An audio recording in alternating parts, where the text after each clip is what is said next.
into this outer turret. Collateral damage used just to get rid of the minion wave.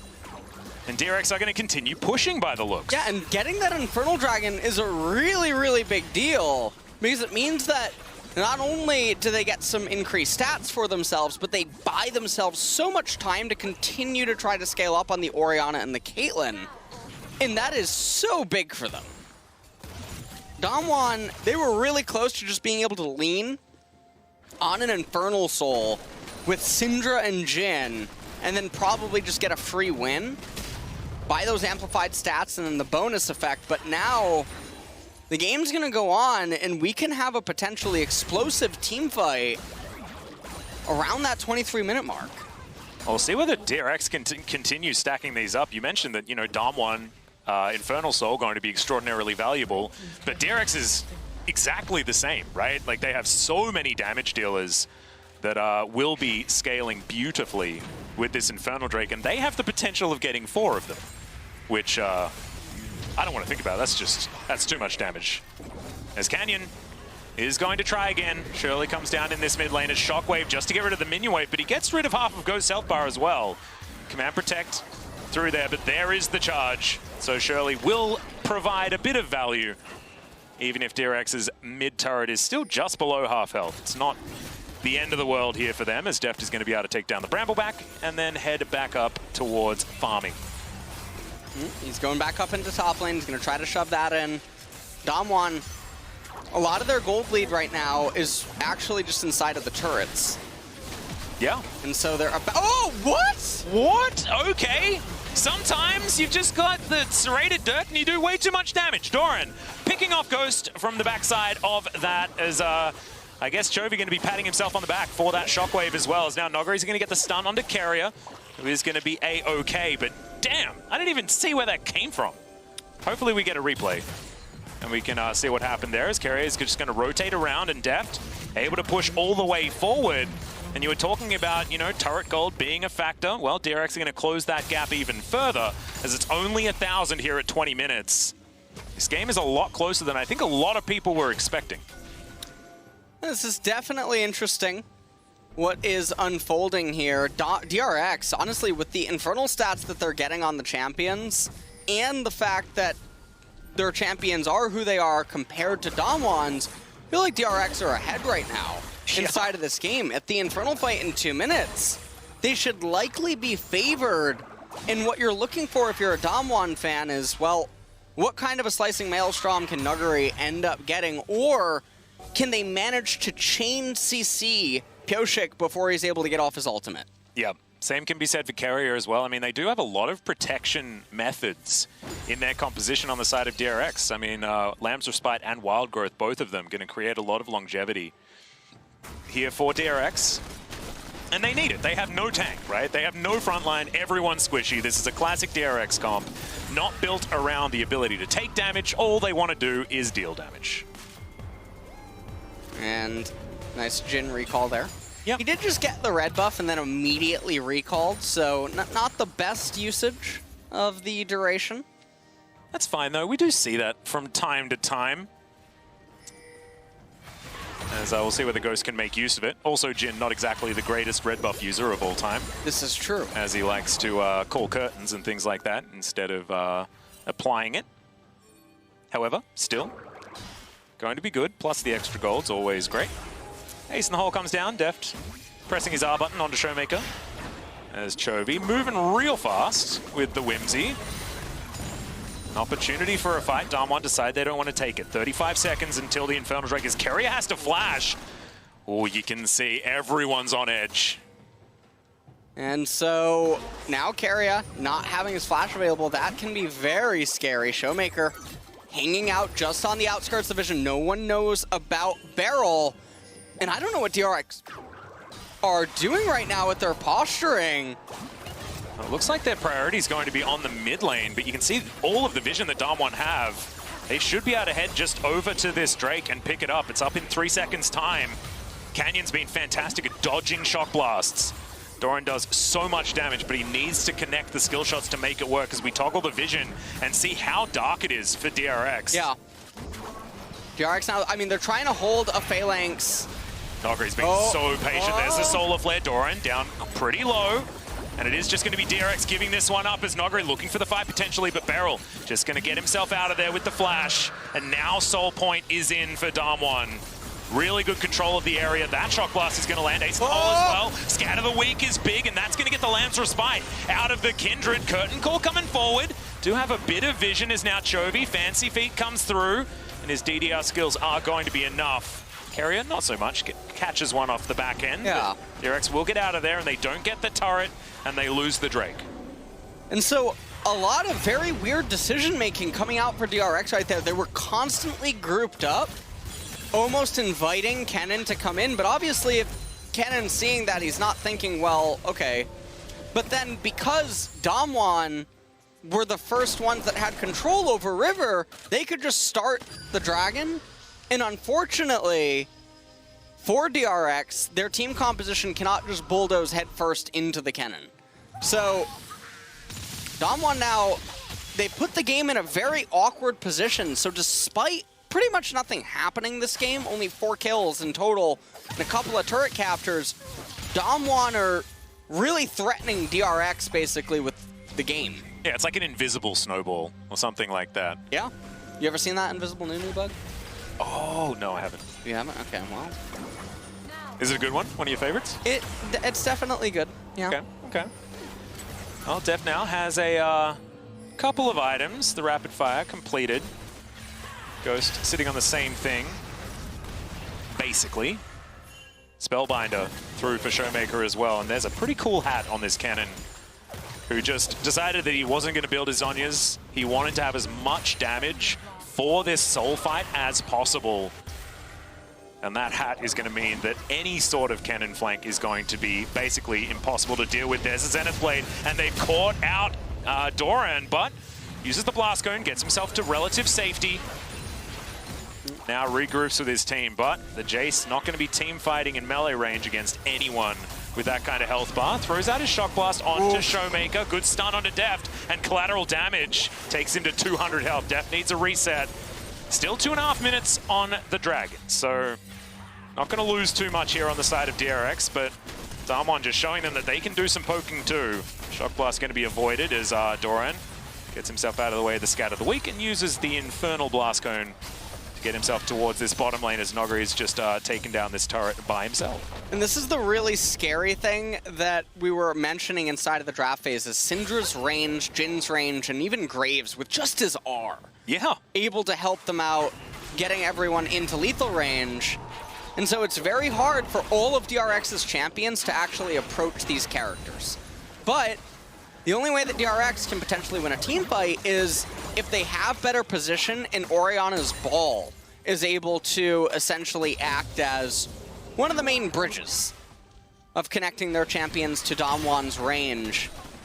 And I think that Lamb's Respite is also going to be extraordinarily pivotal in these fights as well. If they can eat some of the big cooldowns with that one, you know, Unleash Power comes out and then immediately Pyosik presses R, things like that. I mean, that could definitely turn the tide. So we'll just have to see. Chovy continuing to push here towards the top side of the map. And the Baron getting pinged out here by DAMWON. DAMWON's still with the lead, and they still have Soul Point. So control is definitely there for them, but it by no means feels over for DRX just yet. Extra crit cloak here for Deft, who's building towards his Stormrazor. He's still leveling up. Deadly Flourish, pretty nice there. Grabs just the edge onto Deft. Well, under a minute. Yeah, 1 minute until that ends up coming up. And we'll see what is going to be the position. DRX now, they're trying to rotate over to it. Doran has a Hex Drinker. He has another Serrated Dirk. A lot of utility coming out by Pyosik. He has the Quicksilver Sash picked up. And so this is just going to mean that this Kindred is just pure utility inside of this team fight. And not able to really do a whole lot else in terms of damage. Chovy trying to shove in a wave down here in bottom, but it's only 20 seconds until the Infernal Dragon. And I feel like The game might just get decided right here, Atlas. Could potentially. Chovy's Shockwave now on cooldown as well as Pyosik going to get stunned up. Lamb's Spike does go down though. That's going to keep him alive, but they need that for the team fights. The flash out of the Deadly Flourish. And there's the curtain call as the dragon is spawning. DRX completely zoned away from this area, and that's just going to be free Infernal Soul for DAMWON. Oh, I don't know about that Shockwave in the bottom lane. It whiffed anyway, but even using it against just the cannon is probably not going to work. As DAMWON, a whole bunch of extra damage here, and now they're able to play the Baron Do-si-do if they would like to. Teleport back from Showmaker. And this game's starting to run away from DRX without really much happening. Yeah, not anything really going on, and yet DAMWON, they're gonna get the Baron. And I just feel like, I mean, with the team composition that DRX has, Orianna, she has some wave clear, Caitlyn has a little bit as well, but their team composition is not one that is particularly good at resisting Baron sieges, especially not ones that are bolstered by Infernal Soul helping out. This game just feels very, very, very doomed. Yeah. Which is not something you say about a 2-2 kill score, 3 turrets to 1 style of game. But then you look at the Dragons, you have a look at the purple buff rotating around DAMWON, and you look at all of the control that they've managed to have around all of their objectives. They've been there first, they've got the vision down, they've cleared the vision out, and it's just been a story of DAMWON being better. Yeah. Just in the macro sense, right? Even if there have been moments that DRX can have those sick mechanics that we know that they have, hasn't been a match when it comes to a solid game plan and playing around exactly what they want to achieve in this game. Chovy off to the side, looking for that sneaky Shockwave. Yeah, he was looking to get maybe something onto Ghost right there. Not going to be able to find it. And we're just having a do-si-do right now here inside of this game. Yeah, DRX looking like they just don't really know what to do next. This turret's going to go down towards the bottom side. DRX continue to bleed objectives. Collateral damage once again used for poke. Scatter the Weak just searching for any sort of pick-off. And Solar Flare to do exactly the same thing. Deadly Flourish does get the stun onto Chovy, who's down to half health. But this is all value for DAMWON, as this siege is going to continue. Now the siege minion, Deft trying to get rid of it, does so with a Peacemaker, nicely done. Showmaker over the wall, I mean, there's just too much pressure. Right now, they're raising a couple of turrets. 3.5 minutes until the Elder Dragon's gonna come up. DAMWON seem very content to just allow this game to continue to go very slow. Banshee's Veil was picked up on Syndra. Deft. Yeah, gets angry for a moment. Yeah. Trying to run in there. Does get the heal out of Ghost, though, and so a little small victory there. Chovy still doesn't have the Rabadon's Death Cap completed just yet. Looks like he's going to run down into bot lane. And oh, no, maybe he has it now. He picks up the blue buff. No, he's not recalling. Not totally sure what's going on, Alice. Well, the Stormrazor might be done here for Deft as well, as he's gone back to base. Nope, actually can't afford it. BF sword in the back pocket, though. And, I mean, it feels like DRX are waiting for item timings, but, I mean, it feels like maybe the Nexus is just going to fall before they get there, as they are just giving away so many of these objectives. And yes, you know, it's a gold lead of about 4,000. It's not the end of the world, but you factor in the Infernal Soul, you factor in the fact that DAMWON have so much control over every single objective on this map. And DRX are just going to slowly, well, probably not even slowly, fall further and further behind. Didn't quite catch where the Red Bull Baron power play was at the end, but would have been close to about 3K. Looking at the top of our screen right now. Well, another Baron coming up in 2.5 minutes, and honestly, this is really feeling like, have you ever seen that image of the skeleton waiting on the bench? Yeah! That's actually... I had the same idea, actually. Yeah, just waiting for DAMWON DRX to get their 5th kill. Yep. In the game. Is the Nexus going to be the 5th kill? I don't think so. Do you know what the most important 50 gold in the game is? Is it the Nexus? It's Tibbers. Ah, okay, that's what I thought. Thanks for asking. I thought that it would have been too obvious Yeah. for it to be the Nexus, but yeah, not going to be able to get that 50 gold this game. Fortunately, Tibbers not actually in this one. Let's see whether we get any surprise Annie picks as the game, as the tournament continues. Chovy now moving towards this outer turret that DRX have been so keen on for so long, and he will be able to collect it. A lot of shields there for the Orianna. There's now 55 seconds until the Elder Drake. It's Pioshik standing on some traps. DRX have set up for an objective, LS. Yeah, and we look at the levels on everyone. Graves is up 1 level, Showmaker, even with Chovy. Deft down 1. Oh, hold on. Nogari looking for it. He's biding his time, waiting for the opportune moment. Pioshik gets popped. He had the Lamb's Respite, but unfortunately he's not going to be able to use it from the Death Chamber. And now DRX don't have a jungler, and there is an Elder Drake coming up in 20 seconds time. That was an error. That was a kill, actually. Oh, sorry, yes. Yeah. Yes, that's what it is. Yeah. Just want to let you know that. Thank you. I'm trying to make sure that I stay on top of it. As the Elder Drake does come down. Whoa. DRX in a really awkward position. Looks Teleport like DRX, back from Doran. Yeah, they're deciding that it's now or never for them. Well, they need to make some sort of attempt to stop this from going down because they can't just continue bleeding objectives forever.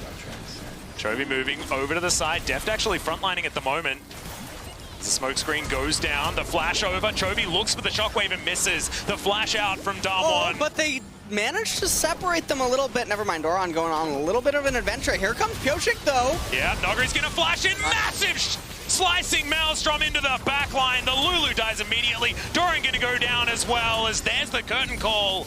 Ghost looking for Chovy, but the Elder Drake is going to fall. And whether this Orianna gets away or not, DAMWON will put themselves in a game-winning position. Yeah, and now with the Elder Dragon, Solar Flare landed onto the Kindred, but Pioshik has the QSS able to get away. They probably are just going to move over to the Baron now. Canyon does have Smite up again for this, so should be able to go his way. Canyon's also 16 now, Pioshik 14. Just dancing inside of his jungle. Ghost's going to come over here and try to help him as well. And with Elder and Baron, it would take a miracle in order for DRX to come back inside of this game. And they also have the Infernal Soul as well. Just a reminder, guys, the game with the least kills at Worlds so far this year had 11.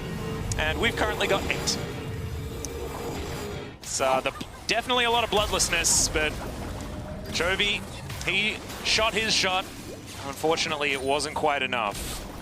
And so what happens here is Beryl and Nuggery, I mean, they just get a perfect opening onto Deft and friends right at the very top.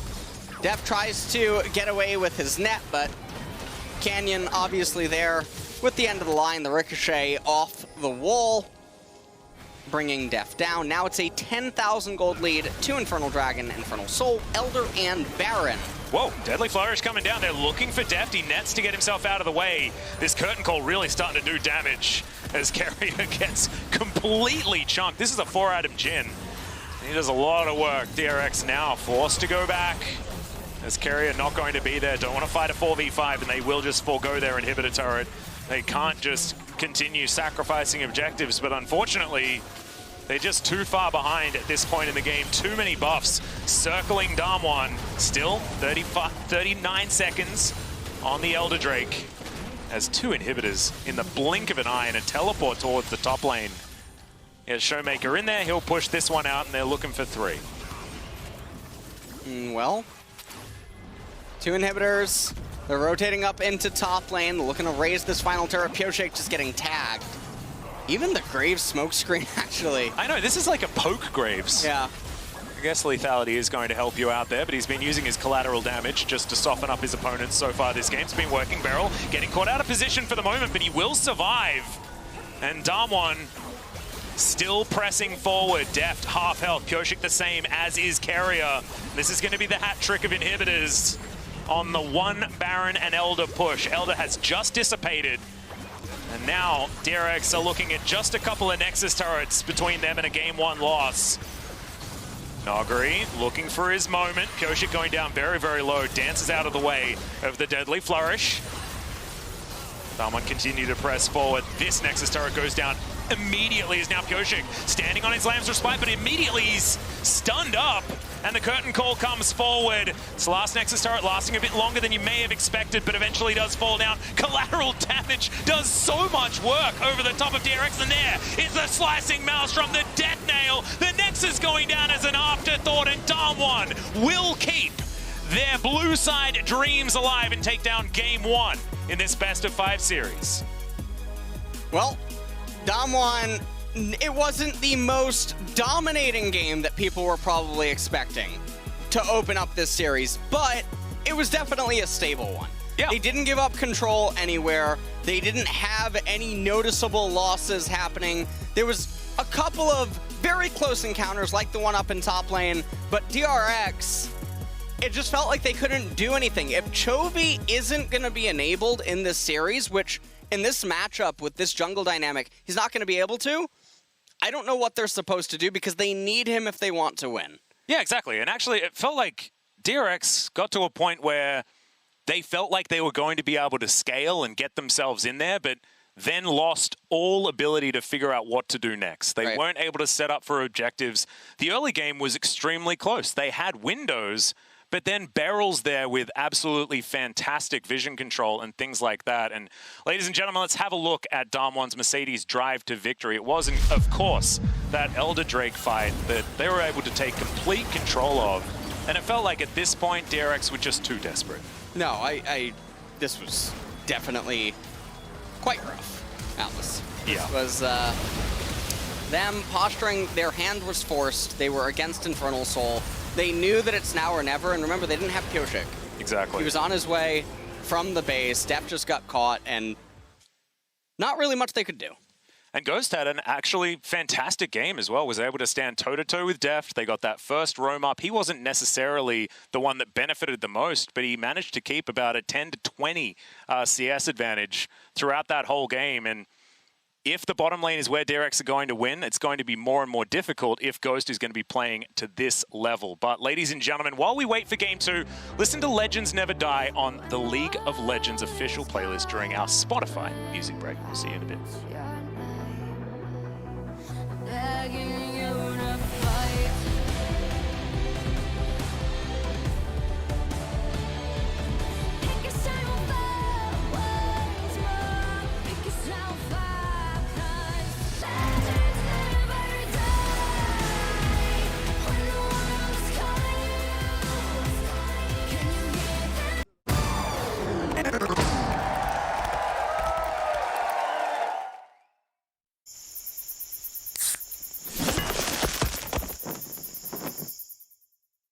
Hey Mercedes, legends run wild, each one unique, with astonishing power, unstoppable, master warriors, ready to compete. Seeking glory. We live it, we breathe it, we have each other's back. Together, we become legends, icons of a new generation.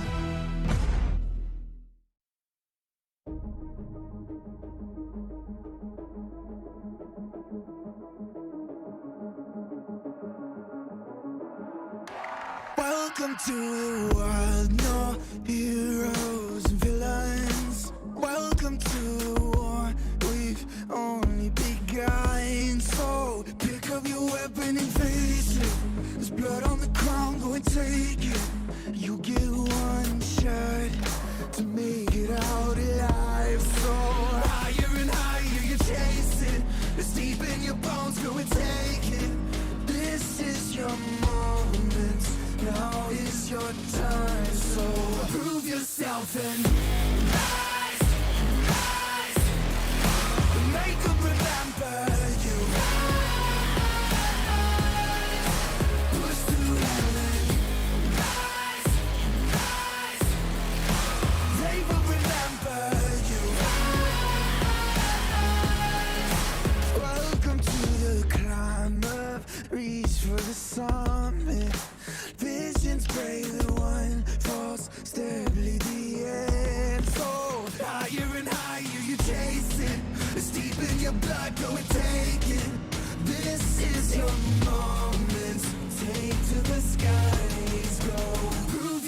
yourself and rise, rise. Make them remember you. Push through heaven. Rise, rise. They will remember you.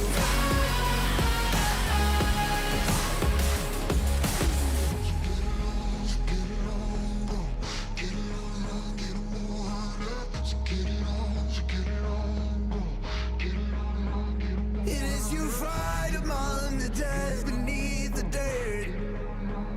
Or do you know yet? Or do you want it? And when the giants call to ask you what you're worth, or do you know yet? We don't die. Prove yourself and rise, rise. Make them remember you. Push through heaven. Rise, rise. They will remember you. Prove yourself and rise, rise. Pick up your weapon and face it.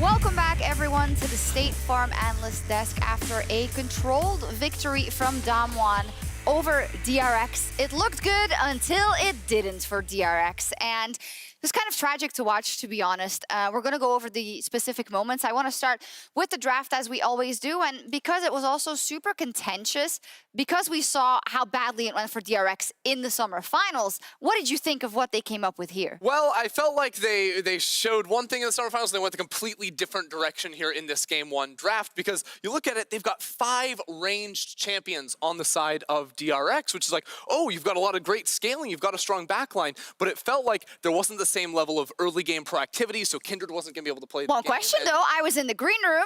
I didn't hear any of that. I heard this is actually fine. This is okay. No, but the thing is, with this comp, right, you're focusing, you have like Jace is a good matchup into the top lane. Yeah. Mid lane, you're giving up priority against the Syndra, right? And then bot lane, you have double range champions, but like we saw in the game, they weren't able to execute on that because they weren't able to, from level 1, get control. So it was execution Exactly. more than So pure then we draft. saw how that turned into a problem. I had some issues with the draft because with all the jungle bans that happened, I felt like the Kindred pick became so predictable. And I think in this particular game, the whole idea that DAMWON is bringing to the table is just that they are going to just pick a lot of range champions into the Kindred. Kindred loves it when people go into her. And the composition here that they're playing just can play on Syndra's range. I feel like Syndra is such a key pick here because she's the one champion that outranges everything else on the table. If you ask Caitlyn players which is the champion they hate to play against the most in the mid, it is the Syndra because she does indeed outrange with the E. So I feel like Syndra just counters anything that DRX wants to do. And it's so hard to execute in terms of contesting space with the composition when you have a Lulu and a Jace in the top lane.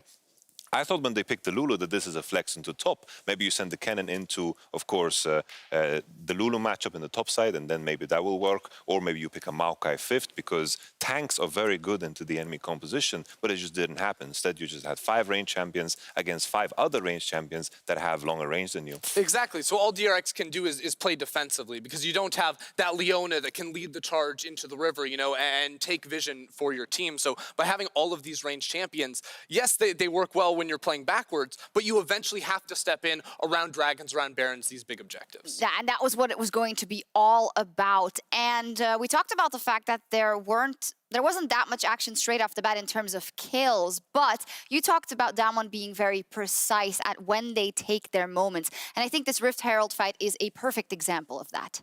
Yeah, for sure. I think if we have the replay up, I think this showcased them just choosing their fight. I think their champions are so much stronger at this point in time. DRX's champions need a little bit more time to scale. In these positions, a lot of people just like to go for the play bottom side, where you trade a couple of plates for the enemy that commits all the way. But DAMWON were hiding in Fog of War before DRX showed, so it was a decent play. But this is just DRX just falling into the same pattern, just taking fights over and over because they only have one gear. Yeah, and you see right there how DAMWON want to start off every fight. They want to use Syndra and Leona to burn Kindred ult. And once Kindred ult is down, Nagri can then go in, and they showed that beautifully in that one. One thing more about the Kindred, we said it is one of Piosik's favorite champions and comfort champions, and it actually can do well. He's picked it into the graves many a times.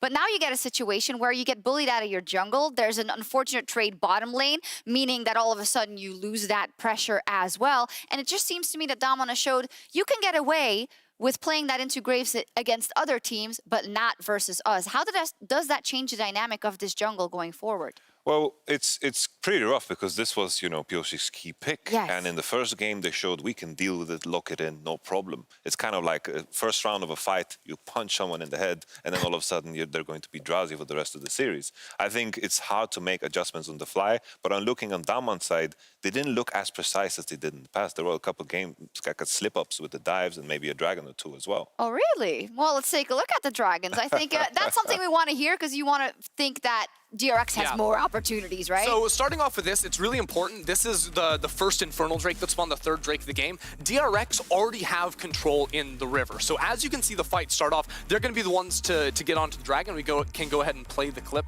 from this point. When they are first to river, they actually have a lot of control. You see the teleport comes in from Nagri, so he's going to be a little bit delayed. And you always know that around the Dragon, Nagri is going to look for this big wide flank around the side. So even though the vision is denied, DRX should have a pretty good idea of what is happening. And because they're staying grouped up, because they're not allowing Pyosik to get picked, the ulti from Barrel isn't going to go on to him, Nagri doesn't find the entrance into it. And it's very important they're there first so they can have the territory. But as soon as they are not, it becomes really hard to step in. Yeah, for sure. We can roll this clip too. It's the juxtaposition of DAMWON's composition. When you try to enter into them with all of these ranged champions, it becomes very, very difficult. The Leona can easily engage. No one on DRX really wants to face check. Maybe the Lulu with the Guardian, maybe that's the best option. But it's just the champions like Caitlyn, like Orianna, when they're in certain spaces, they can control spaces. There are control mages, control AD carries, then it becomes a lot easier. But here, DRX are trying to face check, and they know it's going to be a losing fight because Syndra's going to find a big stun because it's so easy when people run into you. And it just looked like once DAMWON won that first fight and then eventually also got that soul point, it seemed pretty much over. We don't have a lot of time. I do want to hear from one of you. I don't care who takes it. You said that you saw a couple of things that DAMWON did not execute to perfection, and it's going to be a tall order. But what is one thing you want to see from DRX in Game 2 that could be better for them? I just feel like they just need to have, all the points covered when it comes to the mid game. More simplicity. Maybe instead of the Jace, just pick the Maokai, and then all of a sudden you have a clear line of how you want to approach fights, because when it's too complicated, it's too difficult for DRX to win. I think that's some good advice for them, and we'll see if DAMWON can go 2-0 to start the series with Game 2, just minutes away.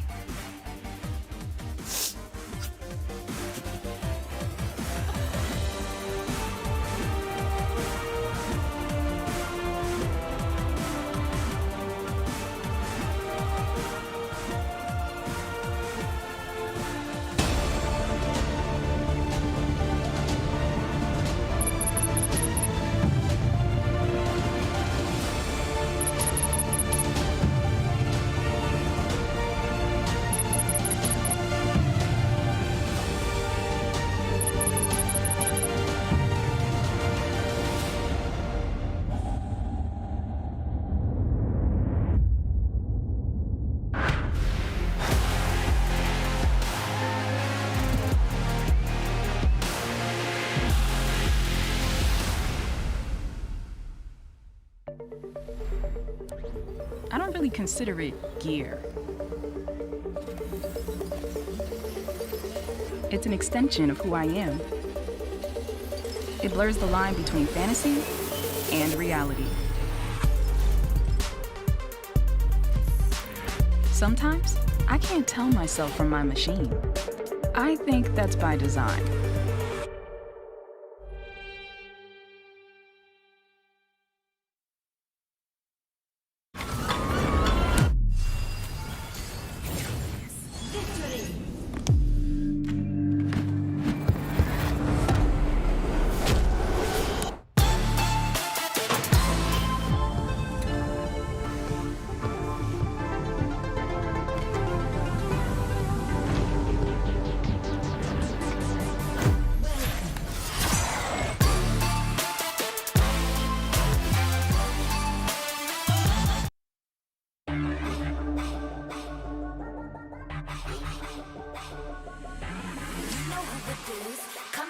again. You wanna dose of this right now it's KD8. I'm a goddess with a blaze. 소리처럼 내 이름 믿지 못하게 loud loud loud loud. I could take you to the top. 절대 멈추지 못해. 내가 끝내주는 bad gal gal gal. And when I started talk that oh you know how to react. I'm a picture perfect face with that wild in my veins. You can hear it in my growl growl growl growl. So keep your eyes on me now. 무엇을 보든 좋아할 거야. 다 할 수 없는 레벨. 나와 되길 원한 늘 확신해. We got it all in our hands now. So can you handle what we're all about? What's so tough? Let's get it, show you up. Can you feel the rush now? Ain't nobody bringing us down, down, down, down, down, down. They could try, but we gonna wear the crown. You could go another round, round, round, round, round, round, round. Wish you luck, but you're not bringing us down. We go hard, till we get it, we go hard. We so in it, we pop stars. Only winning, winning now. Ain't nobody bringing us down, down, down, down. You ready for this? Let's go. See, 언제든지 내 모습 매직 단 한 번에 내가 잡아 절대 기죽지 않지. 펴펴 네가 뭘 알아? 견딜 수 없어 원해도 원하는 게 얼굴에 보여. I'm trouble and you running it. I'm so cold.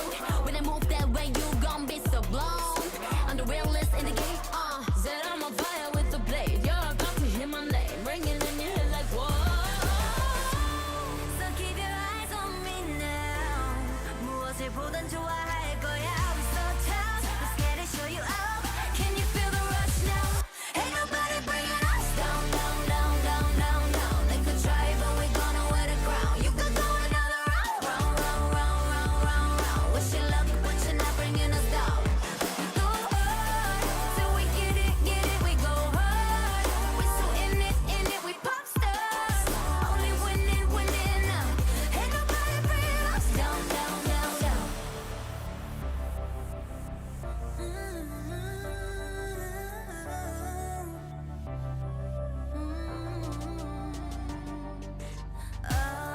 난 멈추지 않아. Oh, we go hard. Oh, we pop stars. Ain't nobody bringing us down, down, down, down, down, down. They could try, but we gonna wear the crown. You could go another round, round, round, round, round, round, round. Wish you luck, but you're not bringing us down. We go hard, till we get it, we go hard.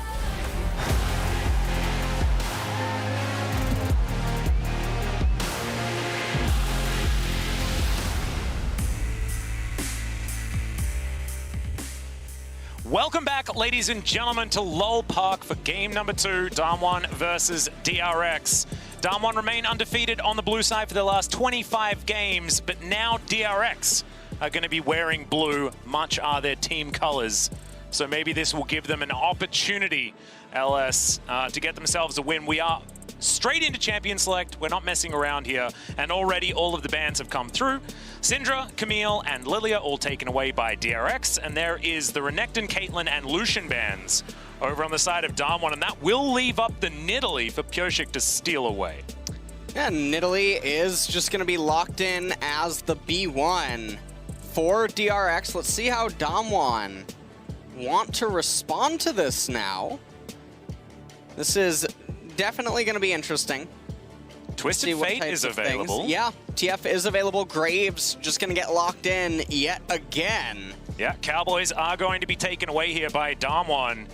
So that TF and the Graves, very coveted picks here. DRX probably not surprised that these are the options that they went for, and Chovy will be able to head towards his Galio. I know there's a lot of people that don't like when Chovy picks the Galio, but we had the pleasure of watching some game-winning plays on that particular champion when they took down Gen G in their second match in the summer split.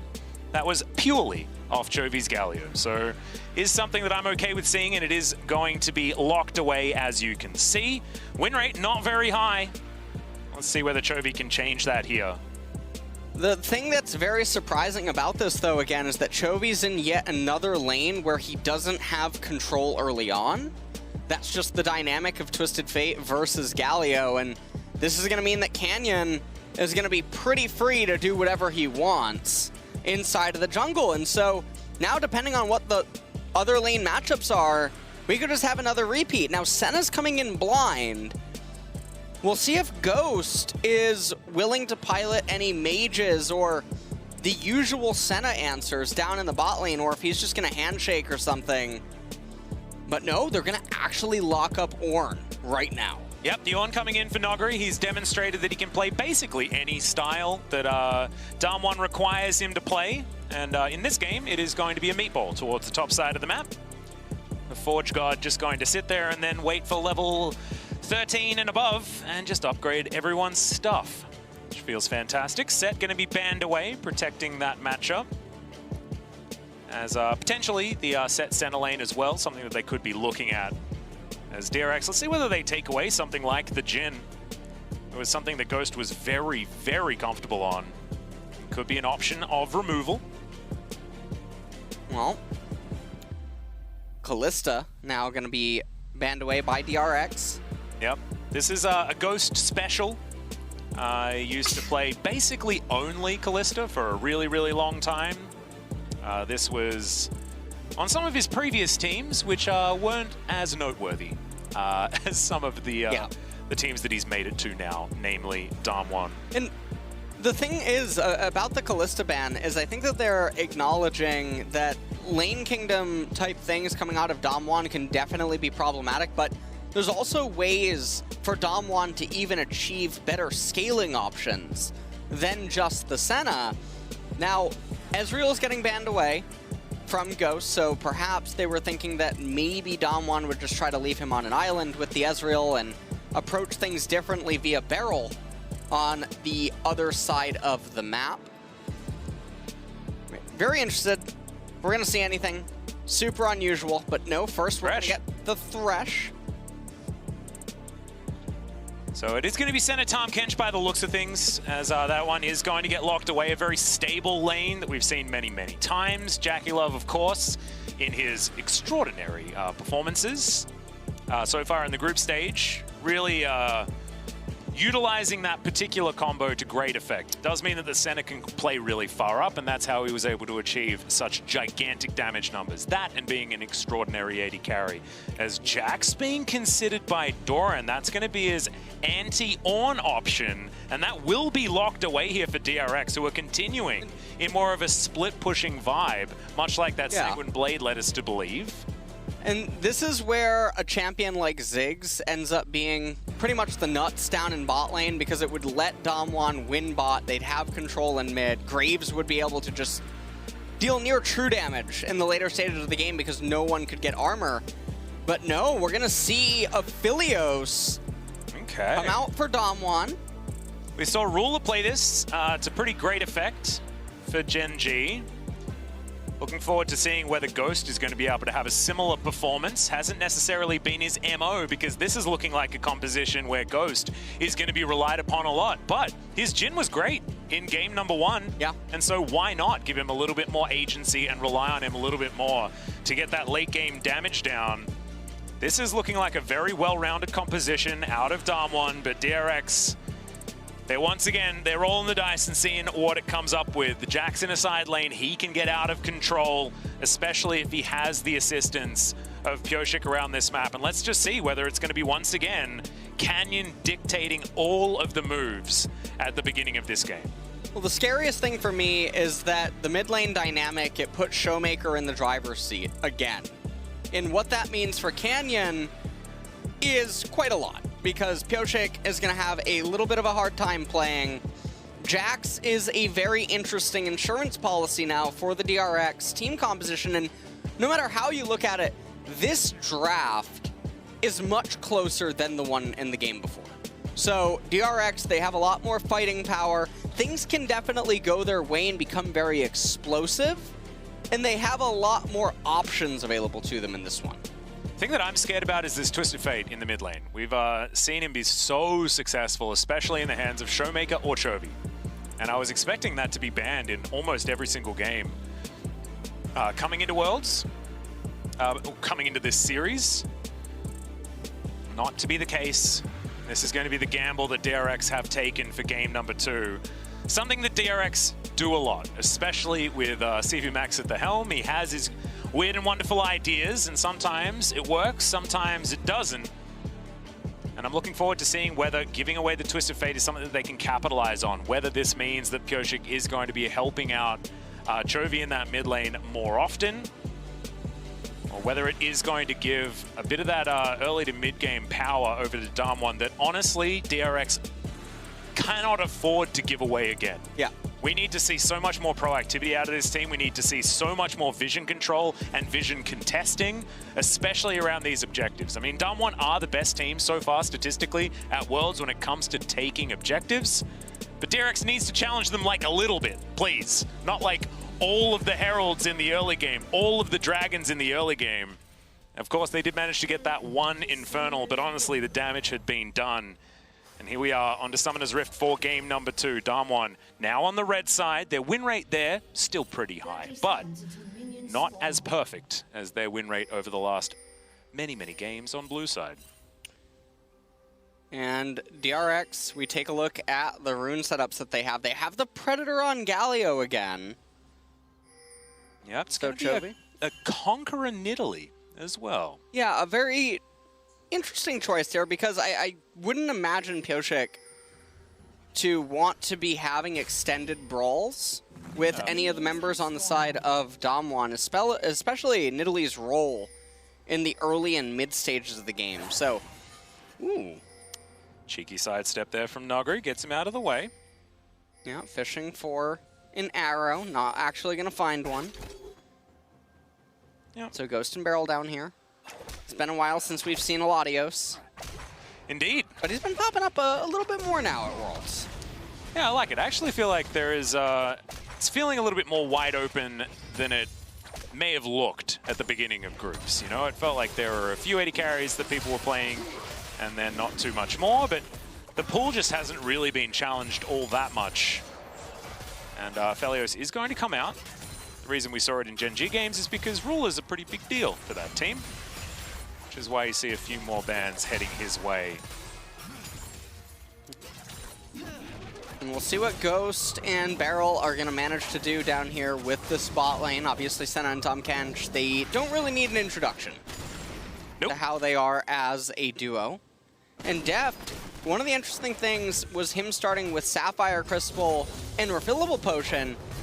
Really speaks volumes to just how confident he is in his own safety inside of this lane.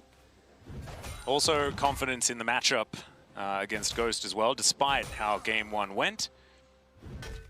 Deft certainly feeling like he's been able to beat Ghost quite a lot over his career.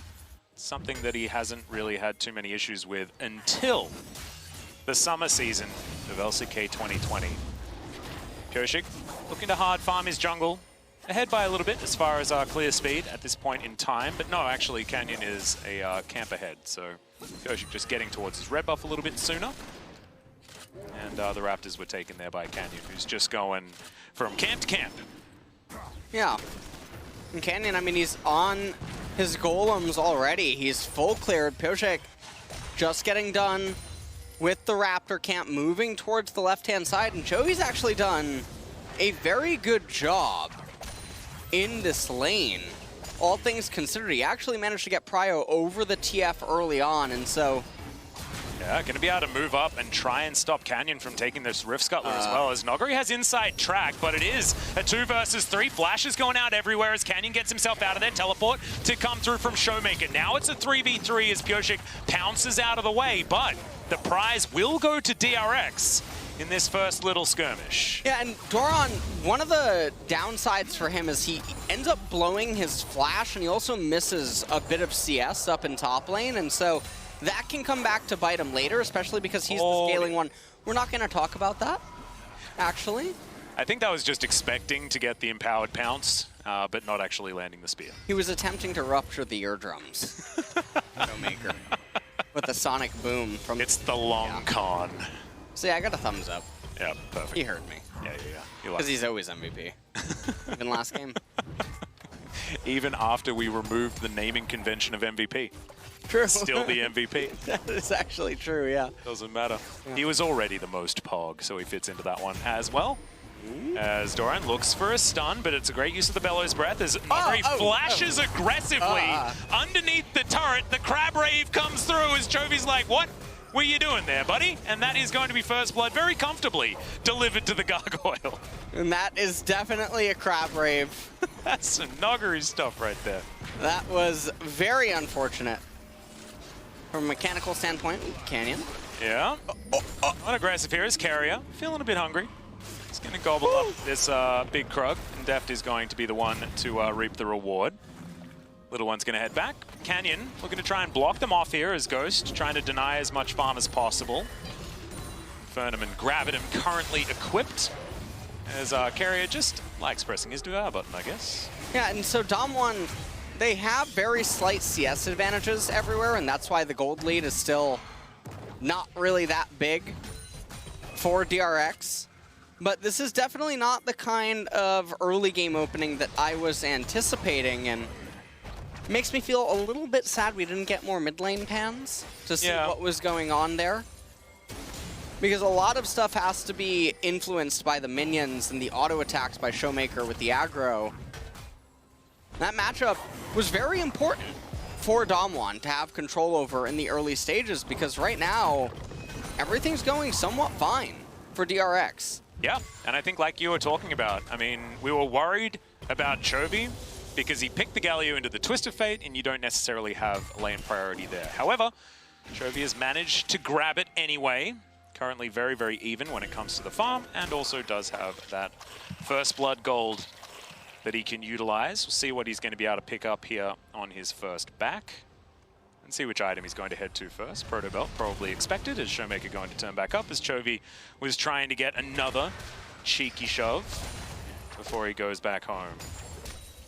Definitely a better start here for DRX, but can they actually keep it up is the question, because we've seen DAMWON fall so far behind, lose these early skirmishes, and it just feels like it doesn't matter. Well, I mean, it definitely is feeling very much like game number 1, where not a whole lot is going on, but for DRX, they're sort of okay with it because they're still managing to achieve things that I think a lot of people would not have expected them to, and that's a big victory. Yeah, nice work there from Pyoshik. Just going to give up on the Gromp for the moment, but he is not going to be able to grab this. Rift Scuttler secures his blue buff though, and that is definitely good news. Now, Lucidity Boots picked up by Chovy, going to be walking a bit faster, especially with that Predator that he does have, and also a little book. Hopefully it's not turned into another book. We don't like to talk about that one here. Lol Park is not the place. It's not much of a library, really, over here.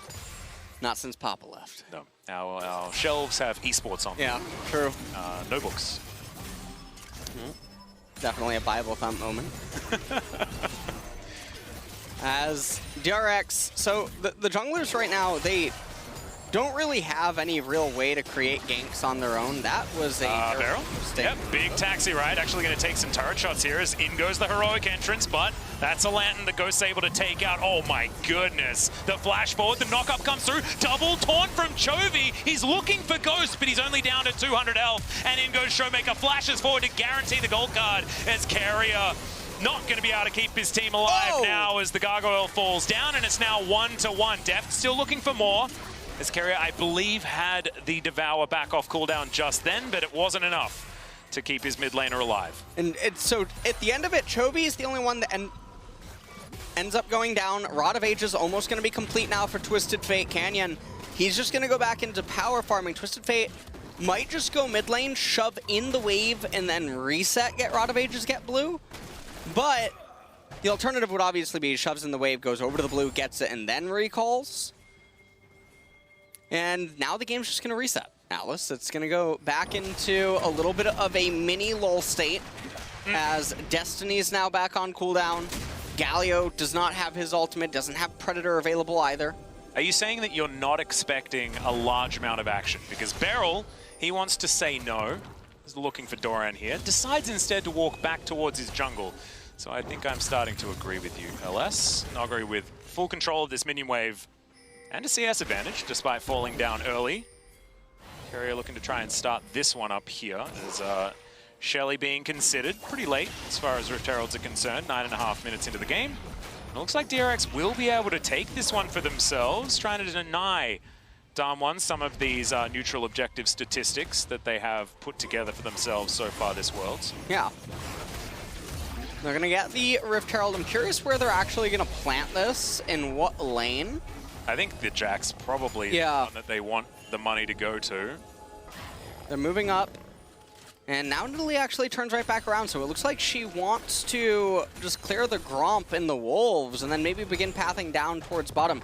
The most interesting thing about what's going on right now is DRX have rotated top lane, even though there's a Mountain Dragon up, and DAMWON gets such insane value out of it if they would capture it. Not to mention all these plates in the bottom lane. It's definitely bewildering. It is indeed. Well, Shelly is going to pop out here, so they will be guaranteed a bunch of plates, but they're going to be sharing a lot of the gold between Pyosik, Deft, and Doran. This is definitely a loss, I think, for DRX, all things considered. And the reason that I say that is because you open up and accelerate top lane, but now this means that Jax has to walk up further in order to interact with Ornn. You lose out on your bottom lane, and now you're going to lose the Mountain Dragon, which just doesn't make any sense because Ornn is going to get so many free stats from it. Graves going to get a lot of value as well. Twisted Fate, already a champion that is traditionally a lot tankier than most mages, and this just feels really bad. Oh, one of the interesting things I'm very surprised about. So Ghost right now may be feeling like he wants to just make sure that he gets the turret, but had he moved up towards the dragon, he'd actually get a legend stack for his bloodline. Traditionally, it's really hard to get stacks on this as AD carry until way later on in the game, but when your team's just getting a free dragon, you can just move on over and you can pick up those stacks really easy. May not have been considering it at that time, just trying to get DAMWON that turret that they wanted to go for. Now, maneuvering their bottom lane here towards the topside river. As Chovy's just as punching himself towards the top lane. That doesn't mean he's punching himself, it's using the ability in order to close distance on the top side of the map. Showmaker up here, walks over a ward, but we've just got mid laners in the top lane instead. Infinity Edge complete here for Ghost. The Aphelios in a pretty good spot right now. A gigantic CS advantage based on that movement like you were talking about. Ghost definitely the benefactor of that one. And you can see Deft actually getting chunked out in the mid lane just a little bit. Pyosik walking away from Canyon, as it looks like the blue buff is going to be his target, and he will be taking that one for himself as well. As Runic Echo's complete, Canyon with his warrior as well. Tried to steal it with collateral damage. Yeah. Not quite successful. They couldn't quite get there. Ghost gets another plate though, LS. This Aphelios is big. Yeah, he's basically a chef, and he can feed a large family, I think, at this stage, with the amount of plates that he does have. There's a decent snare to land there onto Canyon, but he quick draws to get himself as far away as possible. Not too much follow-up. It's Deft just trying to keep himself in this lane and trying to protect this turret as best he can. With his Manamune stacking up. Manamune probably still quite a ways away, despite the Sapphire Crystal start. And I'm curious what the ornaments are going to be on DAMWON. I'm really hoping that we see a Yumu's Wraithblade out of Canyon. And then obviously Twisted Fate. Given that he has the Amplifying Tome right now, I think that he'll probably just go into Zanya's.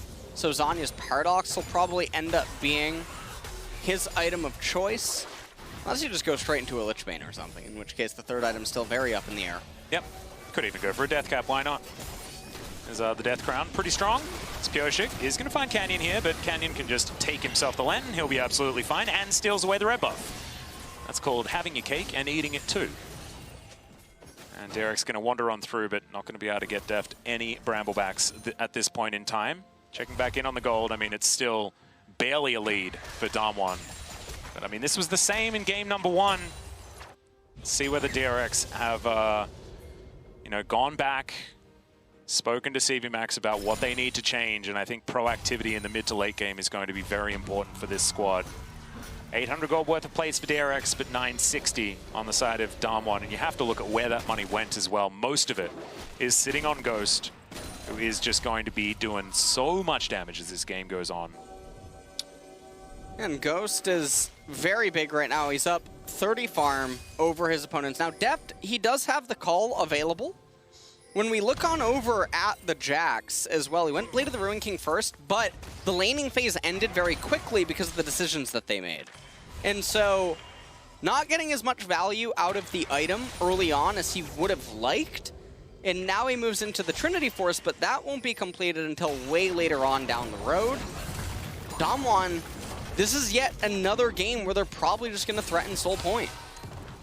Well, it's going to be a minute until the Infernal Drake does come up. It means it's either cloudy or rainy, as Ocean and Cloud are going to be our options.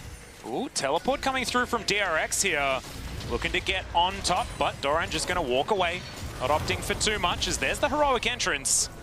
But Beryl is just going to get himself out of there. They do get the flash out of the support. It's a lot of buttons invested, though, as Chovy, he had to use his flash as well. So a few scuffles, but we're still sitting at 1-1. Yeah. What was that? What was that latest first blood? 24 minutes or something like that? That might be something that we could aim for in game number 3. Lowest kills was 11. We got to 12 at the end of the first game. Ooh. So that's another thing that we can aim for. Canyon electing to start up the Rift Herald. He's trying to sneak it really quick and then maybe use the empowered recall that the Herald gives to get the reset and run over to the Infernal, perhaps anticipating that his teammates can buy enough time. A snare onto Beryl, no knock up there for Noggery. Is Deft going down pretty low, actually. He's very squishy at the moment as Canyon. Going to be able to grab this Rift Herald and now move towards the Infernal Drake, but Pioshik's already started that one up, and looks like DAMWON just don't really feel like they want to contest for this one. Yeah. Okay, Ornhorn just for some zoning. Kerry actually going to flash as there's the taunt. Dragon is going to be secured as DRX want to try and hold on to their outer turret mid, but it's not going to work. Shirley looking for another charge, but her eyes poked out, and Chovy gets rid of her. And the Ocean Soul will be the Drake of the game. 3 Oceans, a possibility for both teams. As Showmaker's going to take down the outer turret on the top side of the map. And meanwhile, Doran looking like he's going to raise the bottom tier 1. He's letting as many minions as possible just go into the void. Yeah, a lot of money getting wasted here as Pioshik's playing goalie, making sure that his Jax isn't going to be in too much trouble. Showmaker stacking the deck quite a lot at the moment on his Twisted Fate. I got a bit of a fun fact for you. So far, Showmaker in his career has played 10 games of Twisted Fate. He's lost 1. And that was against DRX in the summer season. I believe it was the first round robin.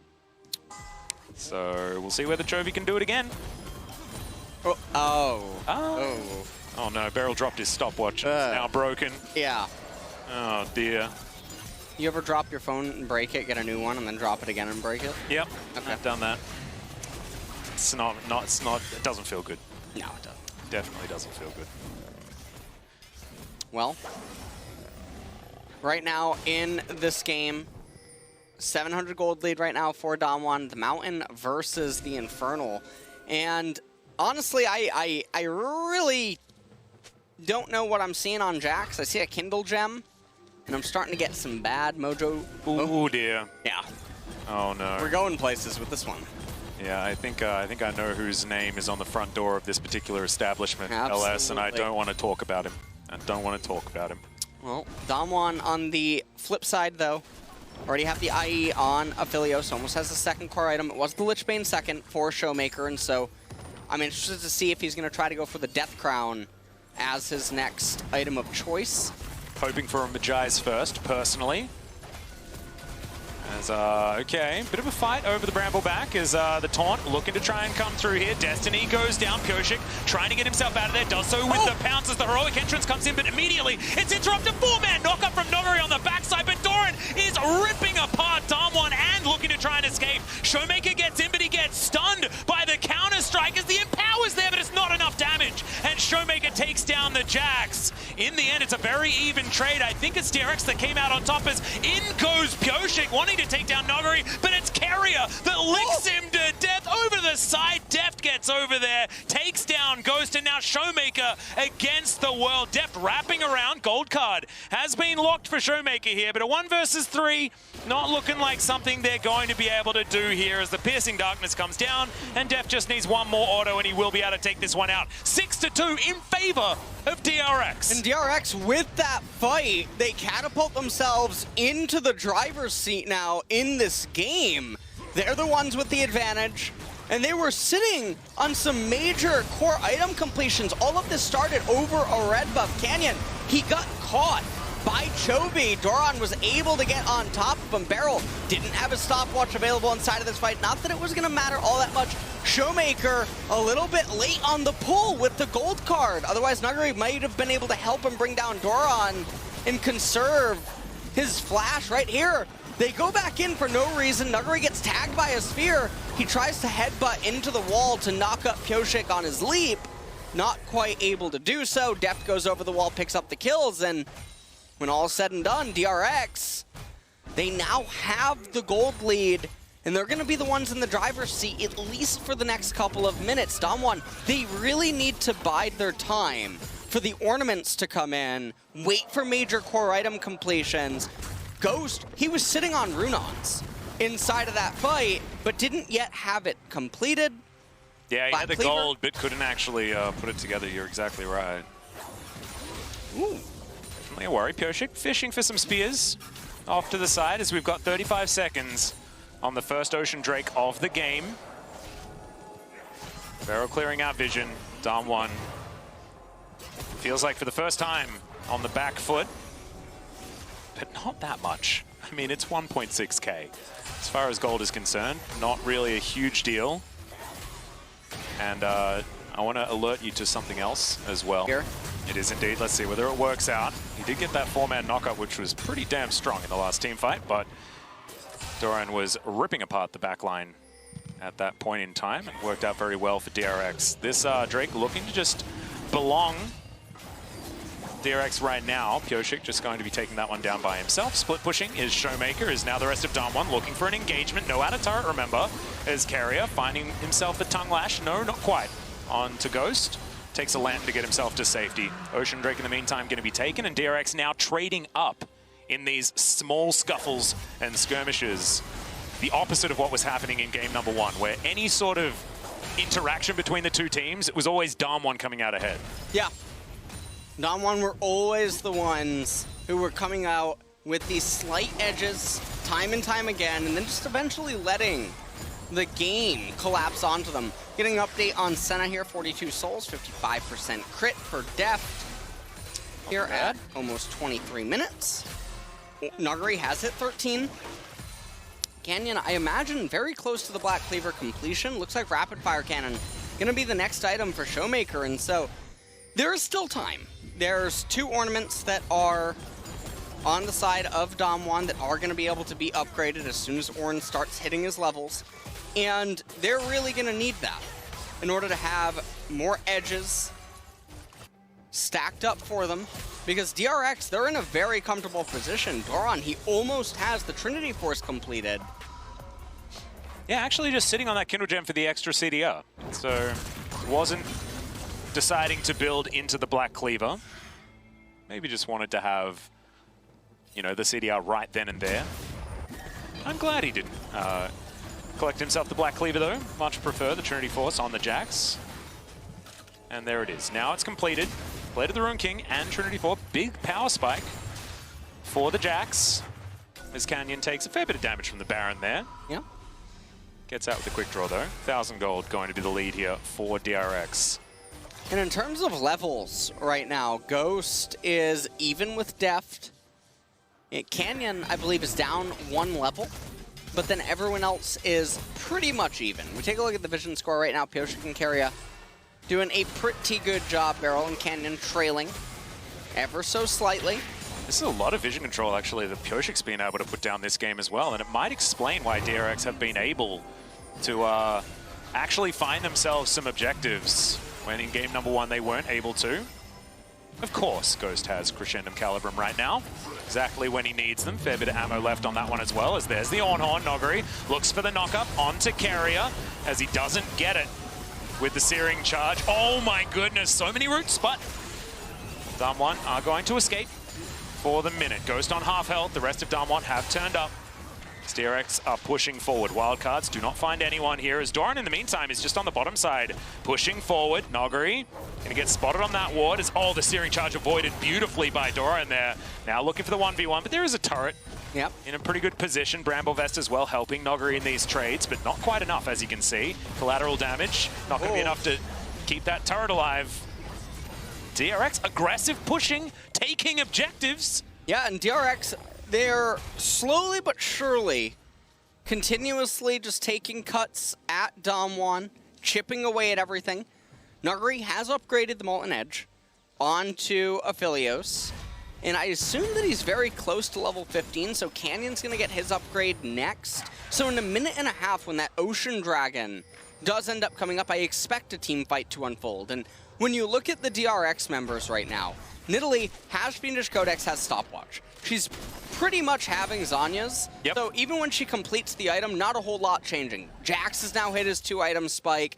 Galio gonna be the same champion for about the next 10 minutes almost. Looks like he's going Banshee's Veil as his next item. Senna's now at 3 items. She's gonna have ways to go until she completes her 4th.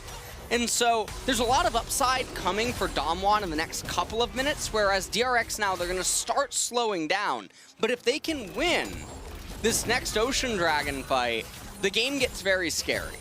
Yeah, because they are going to win in a split push scenario. Jax is going to scale much better in that regard than what Noguri is going to be able to do. Relatively capable with some certain build trickery that you can throw down as the on, but definitely not going to have priority in that situation.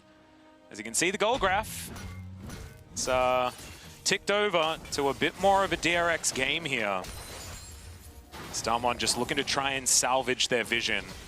Pioshik making it quite dark for them though. Puts a trap over, and now DAMWON will be able to get in there. And with 18 seconds left on this Ocean Drake, definitely a good time to start getting things in order. Heroic entrance going to be available from Chovy, but he's actually standing with the rest of his team as Doran looking for a little bit of a flank. That's going to be the route. But it's Beryl that they've decided they want to take down first. He's going to flash away. It's a decent knock-up. Hook is going to land onto Chovy. Dawning Shadow keeps everyone alive as the Ornhorn is denied. You can see Noguri still very healthy. And look at the AoE. Showmaker flashes forward. That's going to be the Devour, but it's going to cost the life of Carrier. And now in comes DAMWON, obliterating DRX. The Justice Punch will be stopped. No justice for you today, Chovy. As DAMWON, they say you can have your Ocean Drake if you want it. We're going to take the Baron. Oh, and I like it. Noguri, he turns around. I think he's going, yeah, it looks like he's going over to the Ocean Dragon. He acknowledges, wait a second, there's a Cougar on the loose. He's heading on over to the Dragon. Ornn will beat Nidalee in this 1v1, and it looks like that is what's going to happen. Yeah, Smite comes in, and no, it's a big Forge God as well as a Dragon that he has to fight as he pounces out of the way, but this will mean even on the Drakes. And I have a feeling Pioshik isn't going to escape this one either, as, yeah, I think Cougar hunting is exactly what DAMWON are doing. Good by Pioshik, and DRX, it was looking good until it absolutely wasn't. And it was really looking like DAMWON were just going to lose this fight. Beryl was really missing his stopwatch at this moment right here. He flashes forward. Chovy didn't get the taunt that he was looking for. Really good Searing Charge into the Ornn ultimate, just knocking up everyone. Def can't interact in this team fight. Ghost able to heal back up a lot of HP. Showmaker with a lot of good control. Aphelios jumps forward, reminding them how many years old he is, as DRX just couldn't do anything in the extended team fight. They had that one window, and then as soon as they all go on cooldown, they really just run out of fuel fast. Yeah, and I don't know whether they're going to get any more fuel in this particular game, LS, as DAMWON now moving towards this inner turret in the mid lane. Now going to be able to take that one. We'll see whether they break the base. It is 29 minutes. The game has actually aged quite a lot, because it is still only 7 versus 7 as far as kills. DRX will be able to keep this inhibitor turret alive for a little bit longer. That's some good poke onto Canyon, actually. Well, Savant Maker here with the Executioners on Twisted Fate, not making any of his other teammates have to suffer in the gold department. That's beautiful, because he's going to be picking targets as well. Yeah. Oh, man. He's going to be auto-attacking a lot, and so he'll be the one to apply the Grievous Wounds, and this allows Canyon and Ghost to continue to power into other items. That's stunning. Well, that's a big loss for Boris. He's been trying to sell that book, man. I don't know. Maybe he's out of stock. well, Namakon's never out of stock.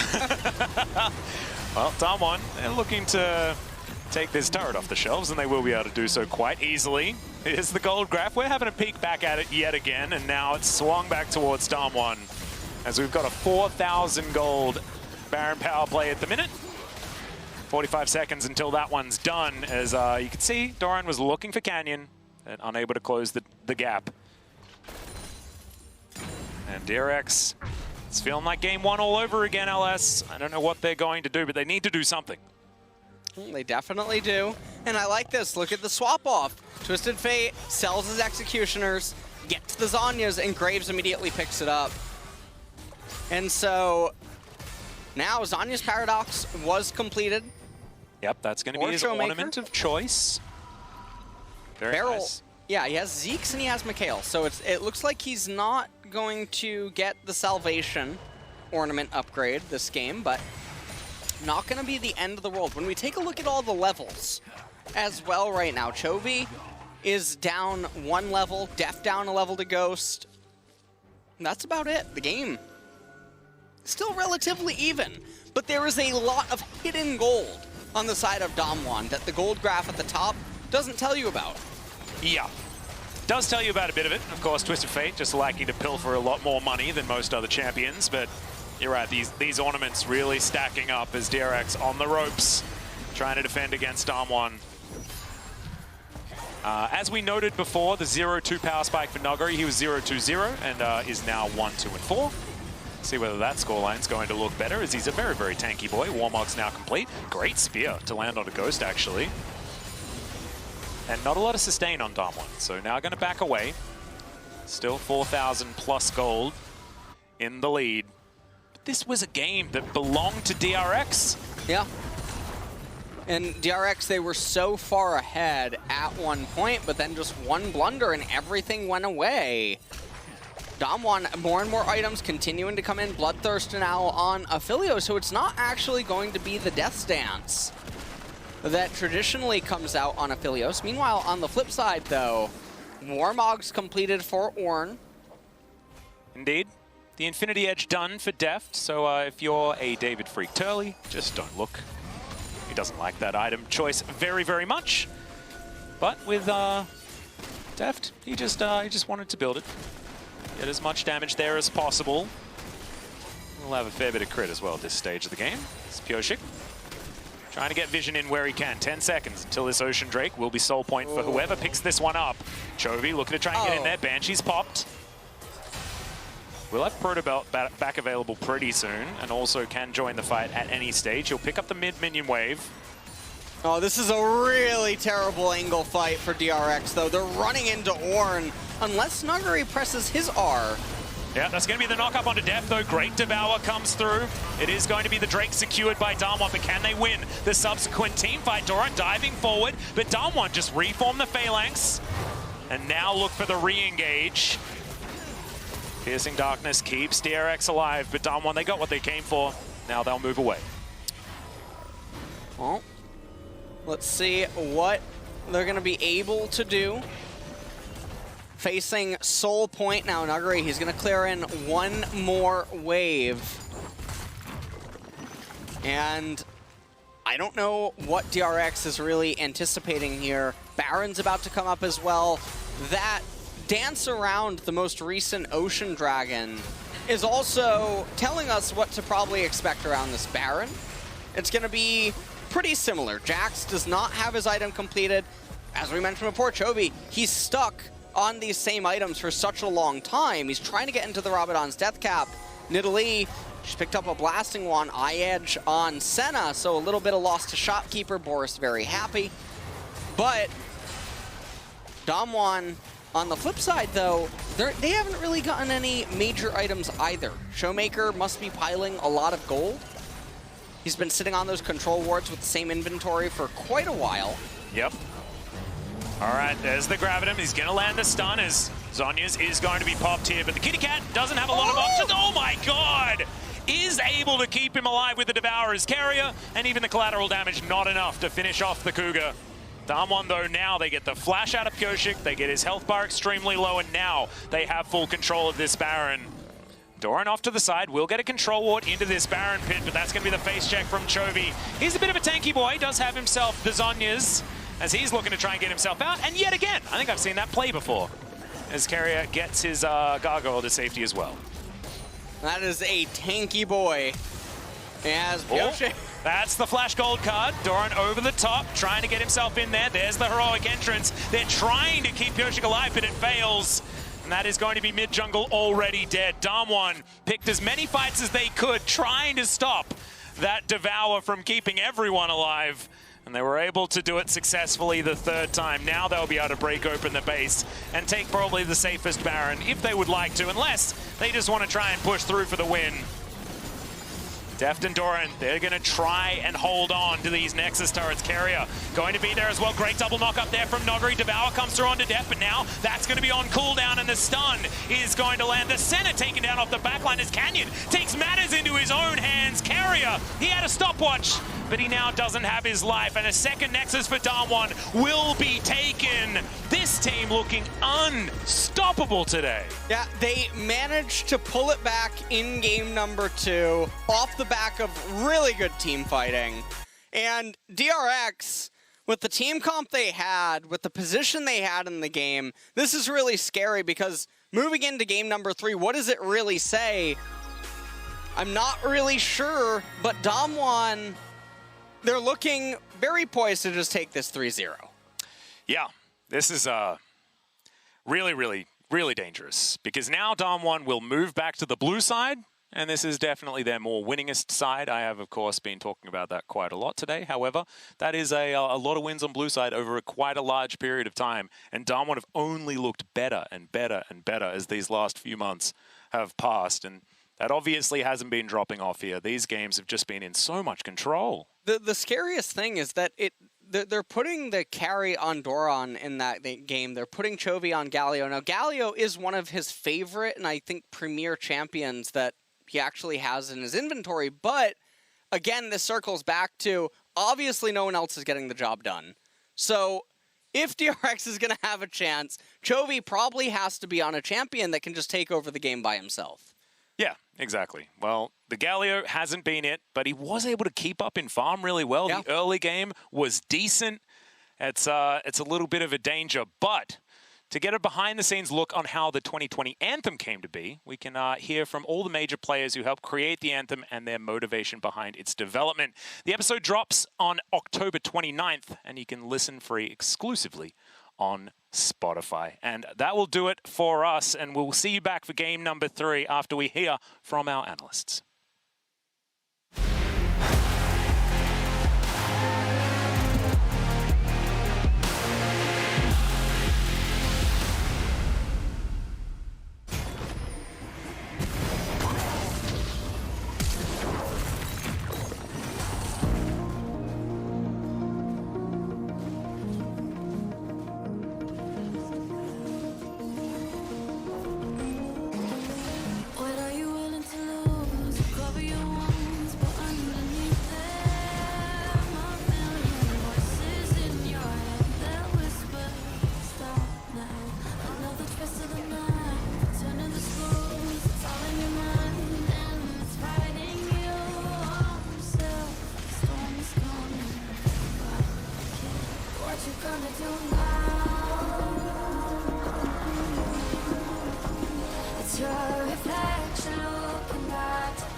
matches come out of the ashes underneath you. A million voices in the crowd, they're screaming, stop now. Well, let them swallow the pride, you're turning the tide to true believers. Got them in the palm of your hand, you're playing God now. What you gonna do now?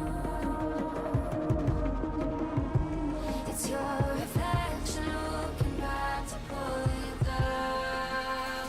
So are you gonna die today or make it out alive? You gotta conquer the monster in your head and then you'll fly, fly, Phoenix fly. It's time for a new empire. Go bury your demons, then tear down the ceiling. Phoenix fly.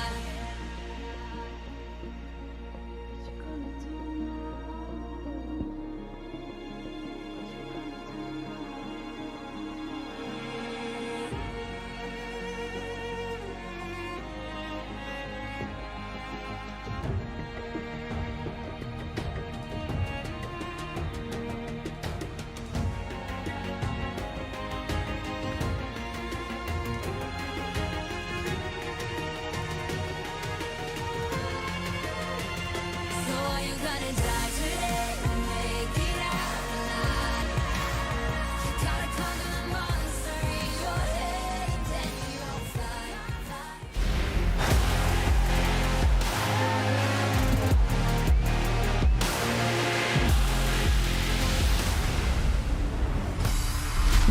Welcome back, everyone, to the State Farm Analyst Zone. I want to take a minute here to look at probably the deciding fight in this second game between DAMWON and DRX. Now, DRX got off to a pretty good start here in this game. It was pretty even leading into this fight, but I want to look at how they tried to use Dorian to get into this fight and then DAMWON's patience to turn it around and ultimately come away with the victory. Right from the start, you can see that Dorian is going to be down here all the way in the river. There's not a lot of vision, so his pathway towards the rest of his team is going to be pretty clear here for the most part as he comes in on the side. But normally, we'd think about these top laners and you'd say, oh, well, doesn't he want to go for like this big flank around, try to come in from behind and really attack DAMWON's backline? Well, that's not necessarily the case for DRX in this game. Because they have the Senna and the Nidalee, they really want to make sure he's within range, we can get those heals and stay alive. So for DRX, they have to hit frontline first, but as you can see here, that ends up being a bit of a problem for them. Beryl and Nagari, they're standing inside the brush right from the start, and Beryl's the one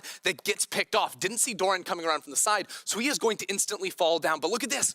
Chovy's taunt only hits onto the Thresh. He was so close to a big 5-man taunt, but it does not come through. This means that everything from DRX is spent onto the Thresh. They don't get any value out of the Galio ult, and that right there, Dorian uses his E. As soon as Dorian's E goes down, he does not have the ability to jump into the backline because then all of a sudden the Aphelios damage is going to be able to come through. The gold cards from Twist Fate are going to be a big problem as well. So at the start of this fight, it's a pick from DAMWON. They end up getting caught out, but they're able to turn it around no problem here because Nagari is just so unbelievably tanky. They also held on to Showmaker's ultimate, so he's able to flash forward for the gold card, get the first kill, and then port into the back while Nagari waits for that flash E into the turret for that multi-man knock-up to turn things around and make sure they win that game. And this entire comp from DRX felt like it was really focused on making sure this Jax could get a lead, could play in these fights well, but as you saw right there, just one mistake, getting picked off, putting too much onto a tank frontliner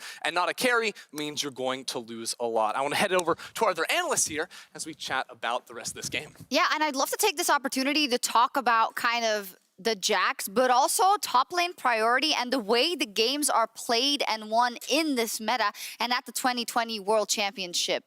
Because to me, it seems like if you're going to run the Jax, especially into DAMWON's composition, you have to have a set of circumstances of things you need to hit for that to succeed. Could you lay those out for me, Yamato, and what actually happened in the game? I think the key thing when you are picking something like a Jax is that you want to be in a situation where the Soul Drake happens very late into the game. You want to use the fact that you are stronger in skirmish and more isolated situations for as long as possible. If you're forced to be in team fights too early, you're going to be in trouble. That's why we like seeing the champion like Camille, because she can do everything. She can be a good, strong team fighter. She can be a good setup for your jungler. She is always good and strong in any case of the scenario. Another one, the big issue here with Jax into Ornn is that Ornn is also best friends with time, because by the time Jax begins to knock on turrets, Ornn just starts building items. Yeah, and we even saw like once or twice down in the bottom lane, Jax with a fully stacked passive goes for a trade into a Jax and still only goes 50-50. So it wasn't like he was able to, going up into the Ornn. So it wasn't even like he was able to hard win through a side lane. You also start to see a lot of globals being put around a strong split pusher. And as soon as that happens, well, the ability to actually step forward and hit turrets when a TF is involved, even with a counter strike, which is really strong in a TF, does become diminished. Feels awkward because I actually wanted to show us the replay of when it was going well for Jax, but we can actually look at it because this was when I started to get a bit more hopeful, because ideally you want your Jax to get a bit fed, to get a couple of kills, to make sure that he can do something versus that Ornn later in the lane specifically, or in the team fights, Yamato. I think the key issue here is just that the position. Ornn. Oh, the 4-man. I'm just looking at the weapons of Ghost, and he right now with the change to Aphelios, he is very, very conditional. And like depending on what weapons he has, he can do a lot of damage in those situations. Like if he had the flamethrower, maybe DRX's position would be worse, but DRX were just way too compact. They one-shot the Graves, and Ghost on the Aphelios couldn't really do much in this fight, and Jax definitely delivered in that situation. Jax delivered, and then you think, well, hey, now they're set up for success. So let me try and simplify this, and you can tell me if I'm wrong or not. If you're a team like DRX, you know that you are in essence worse than DAMWON, right? That's what we have to expect. So you have to be able to have the right compositions and the right moments in that game. Is it in that scenario a bad decision to go for the Jason in game 1, but a Jax specifically in this game, where they have a full team fight comp and an Ornn that will be able to withstand everything? Are you better off, like you said at the end, on the verge of being swept once again?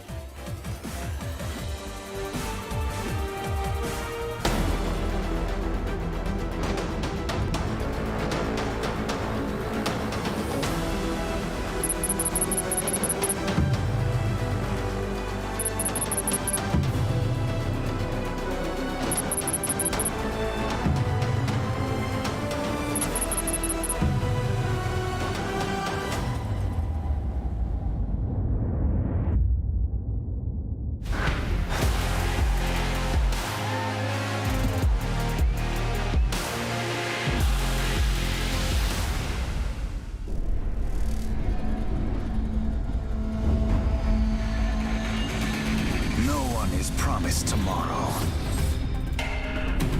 Playtime's over. They're mine now. Fear the assassin with no master.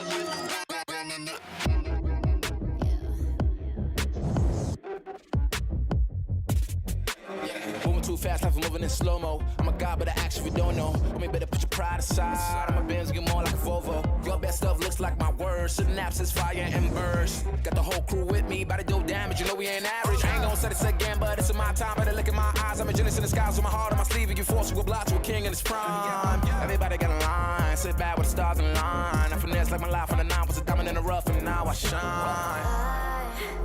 No one could stop us, they'll try, but they won't.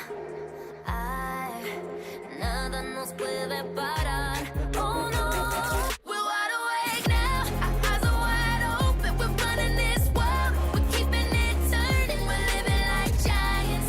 Yeah, giants. We're bigger than giants. We're giants. Oh, sleeping giants. Sleeping giants. Yeah. Shutting it down. Been in the ground and my people all up in this place. Spinning this thing. Go to my rank. Royalty up in my veins. I'm loco, think I'm so cold. I say something, ain't no going back. Now they ask where Kiki's at. I'm like, you can't hang with that. 쏟아져 빛이 멀게 된 눈이 멈추지 않아. Once we go, 내게 넣은 날로 모든 배 빨리 달려. 넌 못 따라와. True damage we do it. True damage 보여줄게. 뭐든 쉽게. 이기든 지든 my crew make the beat. No one could stop us. They'll try, but they won't. puede parar. Oh no, we're wide awake now. Our eyes are wide open. We're running this world. We're keeping it turning. We're living like giants. Yeah, giants. We're bigger than giants. We're giants. You thought that we were weak, but we coming right back. This time you're gonna see how we do it like that. We're living like giants. Yeah, giants. We're bigger than giants. We're giants. Oh, sleeping giants. Sleeping giants. I keep on gathering time. I might just leave you behind.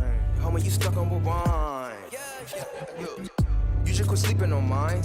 You got your back on recline. When I damage your delicate spine, please don't act out, shy and surprise. They be like, what you mean?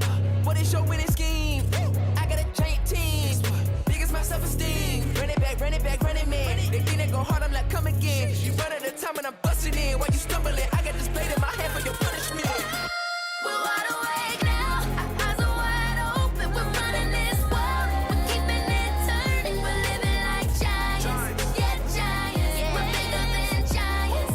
We're giants. You thought that we were weak, but we coming right back.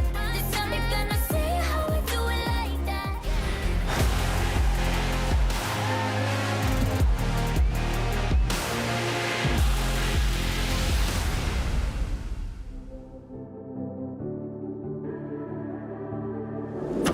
10年长河，我们随意选择一个节点进入，看到的也许是一次单杀，也许是一场胜利，也许是一个背影，也许是一面对齐。从无到有，青年用电竞定义着世界，而世界用游戏扩展着边界。10年，电竞的树越是向上，向太阳，电竞的根就越是向下，向大地。而那些非议、污名和委屈，终于在时间的安抚里沉寂。离开和入场总在继续，但是热情会传递热情，坚持会点亮坚持。一个人是一场游戏，5个人是一个团队，10个人是一场竞技，一群人是一项运动的崛起。今天的世界赛已经站稳了脚步，但也面临着更大的挑战。我们期待在未来的联盟会有更多下沉性的基层赛事，有更多的灯光聚焦，更多双点击，让我们把期待和感动留给英雄联盟赛事的未来。You just saw Shiri, the Oppo Campus Youth Sharer, take us on a trip down memory lane. This was brought to you by the Oppo Cam, making sure you can get an insider look at Worlds 2020. And we're about to get a look into the Champion Select LS, as Syndra has already been banned away, as DRX will remain on the blue side. I told a bit of a lie, ladies and gentlemen, because I'm used to the best of 5 format. Here at the LCK, this is of course loser gets side selection, and so DRX do have another opportunity on the blue side. The Lucian being banned away and the Caitlyn as well, very standard from our last game, as Syndra and Camille seem to be the blue side bans DRX feel they have to make. Well, let's see if we are going to get Chovy on something that can actually just take over the game on his own accord. Honestly, the water in the background right now, as it's panning on all the DRX players occasionally, it's making me think of the movie, was it 2012? Yes, that's exactly what I was thinking about. What the heck? That one scene where they're like, oh my goodness. Yeah, they're about to get crashed on by the tsunami. Yeah. And they need to get into their weird Noah's Ark. Damn, that is John Cusack, like back in, I mean, that came out in 2012. It's an easy one to know when it came out, actually. As I know there's a champion select going on, but sometimes when you get that mind meld and it works, I feel like we're ready for this game number 3. As Nidalee, going to be the final ban there, as Twisted Fate is going to hit the bench on DAMWON's side. And this is something a lot of people have been calling for. That is going to be the denial of Canyon's Graves. And that's going to go into the hands of Pyoshu. Well, let's take a look at what DAMWON wants to do. As the response, Ornn being hovered. Ornn Lilia could come out here. Lilia is going to be the one that escapes the ban list. was in fact banned in both games on the blue side by both teams. Syndra, Camille, Lilia was the choice, but Nidalee feeling like something that DRX didn't want to first pick, didn't want to trade the Graves with it either. So now Kenyon thinking about whether he wants to take Bambi into the jungle. No. Kindred. Oh my goodness, this is a flex. That's it's called taking Pyoshik's name in vain. Yeah. That's what that is. Well, already a lot of scaling on the side of DAMWON right now. Let's see how DRX is going to try to respond to this one. Vladimir being hovered. Oh, okay, that's going to be locked in as well. This was a Chovy pick. Doran has, of course, played it as well. But the Vlad being locked away is very interesting. Vlad mid lane hasn't been played in a really long time. I really wonder if they're going to try to go the route that TES went against DRX.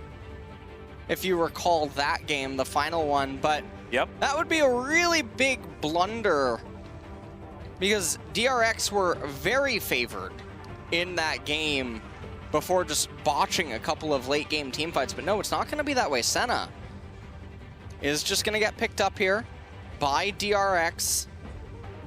Is DAMWON actually going to go for a proper punish onto it now, or are we just going to see the handshake and maybe even just another Aphelios or something? Yeah, Orianna also available, and Showmaker considering that one for the moment. Going down the tier list as far as mid lane is concerned, Orianna certainly the second cab off the rank. And now DAMWON do have the opportunity of banning away a couple of those picks into the Orianna that Chovy might want to go with.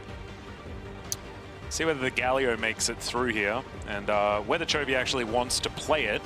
Because this Vlad, we have to remember, is a little bit of a flex, but I don't know whether they want to take it into Orianna. The thing here is, against Kindred and Orianna as it is right now, you really need something that beats Kindred and Orianna, which typically you have to try to outrange them. Now, with Vladimir being there, though, I don't know what DRX could really hope to go. Obviously, Ziggs is an option. You can just try to poke it, and then he has a satchel charge, so he's able to sort of jump out of the way of an Ornar. But you're looking for champions of that ballpark to try to come in and do something. The long-range artillery mages or something that can reposition, but I don't know what DRX is actually thinking or anticipating. Galio probably shouldn't come out because there already is Kindred and Ornn on the enemy team. But this is do or die. And Chovy was the Ziggs player, so could see something like that. Would Ziggs Senna work in the bottom lane with Senna support?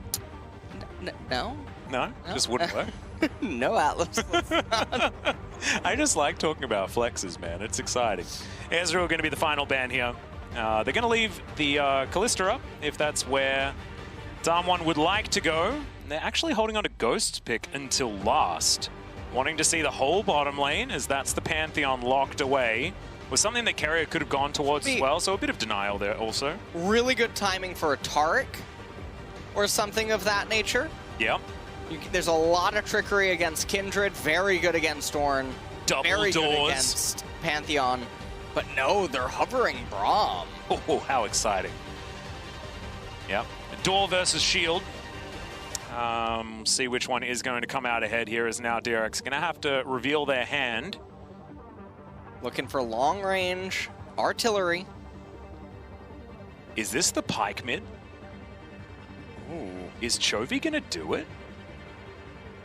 Oh, the Velka! You called this. You called this before the series started. And the Vel'Koz is going to be locked away. Oh my goodness, you have been looking at the World's Playoff script? Well, we swore that we weren't going to do that. We've been talking about the inevitability of the eventual 3 making their way into mid as the next evolution of mid lane. Right now, it's mostly Orianna, Azir, Corki were controlling everything for a long time, but the one up to them is Xerath, Vel'Koz, and Ziggs. But no one's really been able to pilot them consistently enough to just make them the mainstream meta, and then once they come in, then very ancient mid laners like Fizz and other things start coming back. But Chovy on Vel'Koz, I mean, that is a 1v9 champion. So Absolutely. let's see if he can actually do it. This is also a positioning champion as well. So DRX are going to have to continue, like they did in game number 2, to level up that vision game and give the Vel'Koz actual avenues to get himself to objectives. Because if the game's like game number 1, where the map is just dark, the Squiddy's just going to die wherever he tries to slither. So dangerous. Let's see whether it's going to work out. There is so much late game damage on DRX. Like absolutely absurd amounts of late game damage. It's quite an obscene amount of damage. And the thing is that the Chovy's on the champion that's the most important in the entire team composition. And that's where you want him inside of the draft. So if he can get ahead, there's no interaction that DAMWON really have unless they're very far ahead of him, in which case Vel'Koz can't weather the storm. He's just going to get cracked. Yeah. Well, also, Canyon going to be taking to the Rift on his first unique champion outside of Nidalee and Graves. I believe he's been playing just those two throughout the entire tournament thus far. And so trying on Pioshik's hat himself with the Kindred will definitely be interesting. But I think everyone's going to be focused on whether or not the Vel'Koz is going to work out. Because DRX, I mean, if you're gonna make a play, do it now. Otherwise, you're going home. Yeah. It's definitely do or die for them. We'll see how the early game is going to go. I am very curious how proficient Chovy is at Vel'Koz, because I don't think this is even something that's been popping up in solo queue, which means that all of his practice on it must be inside of scrims unless he has some sort of a secret ID. And this is not a champion that you Chovy get has to pick like up 400 accounts, by the way. He is one of those people that likes to be really secretive when it comes to like which accounts. I used to have a friend on Twitter who'd like show me all the accounts that Chovy's been playing, and I stopped checking after like the first 17 accounts or something like that. It was just a little bit ridiculous. So he might have one of those accounts where he's been playing a lot of Vel'Koz. But also, Chovy's champion pool is just very wide and very eclectic at the same time. But here we are onto the Rift. Chovy does have a pretty blingin' Vel'Koz skin as well. I wonder how it Odans. Do you remember that that Spazzy video about Vel'Koz? It came out a very, very long time. Might have even been before you started playing League of Legends, but Vel'Koz has one particular emote that he can spam. Makes him look like he's saying, oh, darn. It's just great. Flash out from Doran. He does not want any part of this early game shenanigans. And that's a Vladimir now without a flash. Also, I want to say thank you to so many people that have been trying to inform me that, in fact, 2012 came out in 2009. So my whole world is crumbling around me. You're predicting Vel'Koz's out of nowhere. Okay. And then 2012 came out in 2009. Well, you win some, you lose some. Well, I've been losing a lot, actually. I can tell. Yeah. It's a rough time. Can you take it away? Yeah, you and DRX have a lot in common. Oh my god. Tell you that much. That's brutal. Yeah. Well, speaking of which, that is exactly the state of this series at this point in time. DRX do have to win this game if they want to stay in the series. It's how best of fives work. There's Canyon starting off on his red buff. See where he goes afterwards. It's going to be mirrored starts for both of our junglers. As Chovy does manage to get a bit of damage down there. And, well, bit of engagement. Does get the clear in. And remember, Beryl, he's on his patented Pantheon. And this is the patented Ashe Pantheon bottom lane as well. Yeah. That I believe Team Dynamics played the most of over here in the LCK. Didn't really work out when it was in their hands, but in DAMWON's hands, it was utterly terrifying. Let's see whether that is going to continue to be the case. Of course, Carrier and Deft have been a feared bottom lane throughout 2020. Maybe not so much towards the end, but definitely at the beginning. As Ghost trying to take matters into his own hands here. Sim and Beryl do manage to get that level 2 first. The Q is going to be avoided. Doran's a little bit brittle, but not going to get procced on. As Beryl once again just in for a stun to get some poke down onto Deft, who piercing darkness is his way back to full health. Oh, walk shot. Not going to find the Graves this time. Yeah, that's very unfortunate. But not going to be the end of the world. Canyon now moving on over to his Gromp. We're not getting a lot of mid lane pans here. which is a very interesting matchup depending on how it's going. It looks like Chovy's only used 1 corrupting potion so far. Orianna down 1 on the red pot. And the real strength of it in the later stages is going to be that DAMWON doesn't have anyone that can reach the Vel'Koz except for Pantheon. But when Pantheon uses his ultimate, he lands at a designated location, which means that if Chovy times it right, he just instantly knocks Pantheon up. Yeah. Otherwise, it is going to be the Call of the Forge God from Noguri. But if he's using that just to try and stop a Vel'Koz, then you've got a Vladimir getting into your backline. You've got Graves doing a lot of damage. You've got Senna, who's going to be ripping apart your team. Like, there needs to be about 7 Rams in this game in order to make sure that all of the threats are taken care of. Yeah. So, let's see whether Chovy does get the space that he requires. And it's actually out of the DAMWON playbook, because they're a team that does like to play around multiple threats, and they just allow whoever has the most leeway to win a team fight for them. And it's been working out very well for them. And that is largely why they are currently up 2-0 in this series. All right, Canyon pressing W. Cool. Glad we checked in on that one. And, well, Showmaker doing a pretty good job right now in mid lane. Hold on, big trade though. A fight down here is Def. Not going to get stunned up just yet or anything like that. And DRX will limp away, but it is certainly a limp, as Doran not going to throw down his pool just yet, but losing out in these trades at the moment. Not something that Vladimir is too worried about. Of course, you have to remember that he trades with his health bar consistently. He's also able to miss that cannon creep, so I hope that we pan away from this lane, as that was sad. Well, looks like Noguri is just trying to shove in this wave and go for maybe a reset. No, he's actually building. Standing there, building a catalyst, no worries. This surprises me a little bit because he would have had more than enough time to get the reset off and save his teleport. Now, he does have Spellbook, so it's not going to be the end of the world for him. Looks like he wants to shove in this wave because the next wave is cannon, so he'll have even more time, regardless of what Doran would try to do. Doran does reset prematurely, which is a little unfortunate, and now he's losing a lot of HP. Yeah, goes back, gets himself that Fiendish Codex, so a bit of extra CDR for the Vlad, as Noguri's going to take his opportunity now. So the Vlad's going to be absolutely fine. Both of these top laners just looking to try and scale. We saw the Vladimir, like you were talking about, in the top versus DRX series, the Vladimir came out on top as Canyon, Dance of Arrows, gets himself out of the way of Keria and Pyoshik. It's Chovy just tectonically shifting the minion waves and trying to just farm up slowly but surely on this Vel'Koz. Looks like Showmaker's geometry has been pretty on point, working out where those Qs have been going. And this lane is pretty even.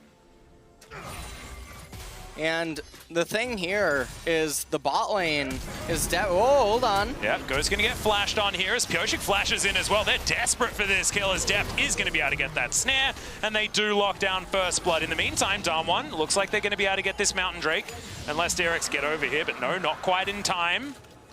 So opting for the money over the objective, and DRX trying to get themselves in the best early position possible. And they're able to get away with this because that Mountain Drake was being captured. Beryl not there to really help with anything. Canyon obviously not going to be there either. And at the end of the day, the First Blood onto Pyoshik, it does help alleviate some pressure, but Ashe is so far ahead in the CS department that it doesn't hurt as bad as it should have. Oh, Q not going to land. And yeah, like you're talking about, definitely not the end of the world or anything like that. And DAMWON have fallen further behind than this in some of their other games. We have seen. Hasn't seemed to amount to much. As, okay, Doran in trouble. He's going to flash to get out of the way. Noguri flashes on top of him. The Ignite is there. Oh! What? Just turns around and boops him. It is going to be a 1-for-1 trade in the end, as the wave looks like it's going to be slowly pushing back towards Doran. And what an unexpected kind of death. That looked like a gentleman's agreement. It's like, yes, we shall both go down. I don't know. That was very strange. I like the walking back, taking it as tribute. Maybe that was Doran outplaying him because he knew that, you know, one of them was going to die. He wanted to make sure both of them did, so invited Noguri back into turret range. very, very strange. Canyon, I mean, he tries to run top lane and instantly shove in. Oh, Pyoshik. End of the line comes down. Canyon already at 200 health. There's the ulti. Pyoshik stands off it. He probably wants to get back on there as Lamb's Respite says no. Beryl times the stun beautifully, and Canyon turns it around in his face. And that's going to go right into a Rift Herald as well. DAMWON taking everything.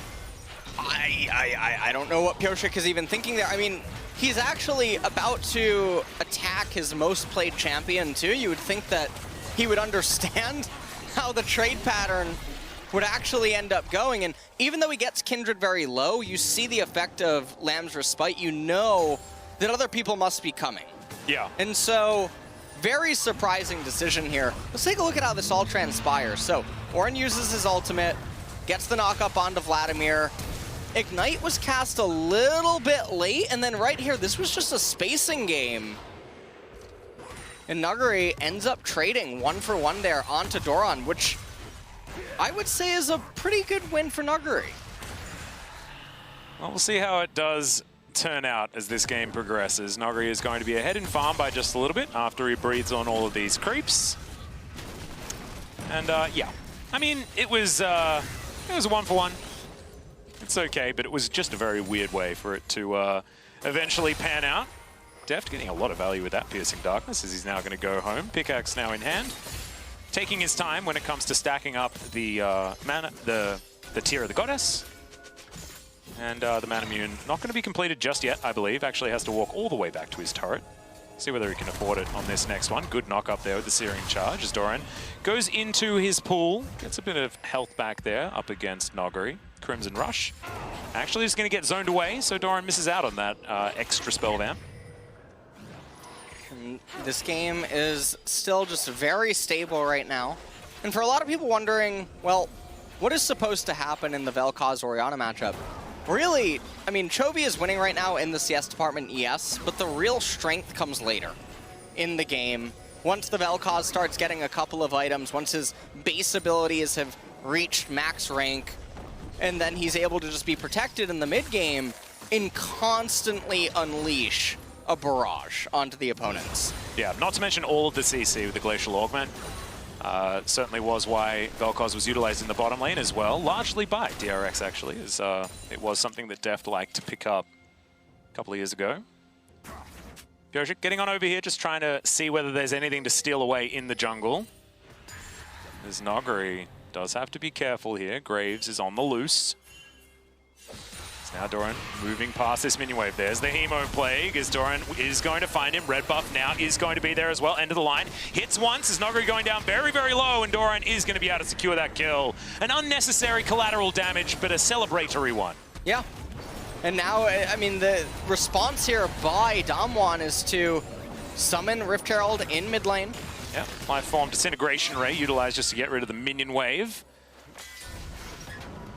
So they bounce back a little bit. Gold score kept pretty even. Yeah, it's neck and neck, absolutely. Fun fact, Chovy played 3 Vel'Koz games in 2018 summer. Only went 1 and 2, as 2018 summer was the summer of KT. Yep. But it was Griffin's, you know, regular season prowess was definitely up there, even if they did like playing 3-game series. So surprised to see that it is a negative win-loss. As Canyon's going to find Pyoshik yet again. We saw how this one went, and Pyoshik, he is going to respond in kind, getting the heck out of there. And Canyon with currently the mark set to Chovy, but not going to be able to find that at all in the near future. Ocean Dragon is available for the taking, whoever's going to get it first. Looks like it is being started up by Canyon. He's going to pull it out towards the... It's just not talking about it at this point. I mean, that is a very disgruntled Ocean Drake right there. He actually just turns around and hits Beryl for... He's like, I'm so frustrated. Can someone hit me? Ooh, Rift Scuttler is going to go to Canyon. I believe that was a mark as well. And that sound is a very nice pickup. So they have the Scuttle Crab, vision, and movement speed in the event that a fight would break out here. Now, this is a very good time to fight because Chovy's very low on mana. Hello? Well, Beryl's dead. So maybe it is a good time for DRX to fight, as now Showmaker in trouble. He's actually going to have to flash as Chovy continues to have control of this lane. 2 plates for the Vel'Koz. Not something I was expecting to say, but he has had a bit of attention from the rest of his team. And now Pyosik is going to get to work on this Ocean Drake now, and we'll have a look at which soul we are going to be blessed with. It is going to be an Infernal once again. No Cloud Souls for the knockout stage just yet here at Worlds 2020. Definitely continuing to just have very spicy dragons here. And now with Infernal coming up, this is going to make things yet again pretty interesting when it comes to the souls. Yeah, Kindred with the 4 marks position as well. Definitely a break point as half the health bar now on Beryl. Beryl has to be a little bit careful. More careful than he has been. Yeah. And, 5 marks? Is that 5 marks now for Canyon? I believe it might indeed be 5. Okay. Wish that we could get an update, obviously, on that one. Meanwhile, top lane, I mean, this is an island. This is definitely a gentleman's agreement up here. No one really doing anything too chaotic. Nuguri is a little bit down in the EXP department, but it's not the end of the world. Canyon's ahead of Pyosik. And meanwhile, in mid lane, I mean, everything's just very hand-shooken pretty much across the board. No one is going for anything super chaotic. The junglers, in all 3 of these games, for the most part, have just been pretty much staying on their side of the map, permanently farming, with very little interaction with one another. We call that PvE over here in the LCK. As I did just inform some LEC people on Twitter that Pyosik is indeed the best World of Warcraft jungler. He is indeed. In the LCK. He is. His arena ranking may not be up there, but he's got a lot of purples from them raids. That's all I'm saying.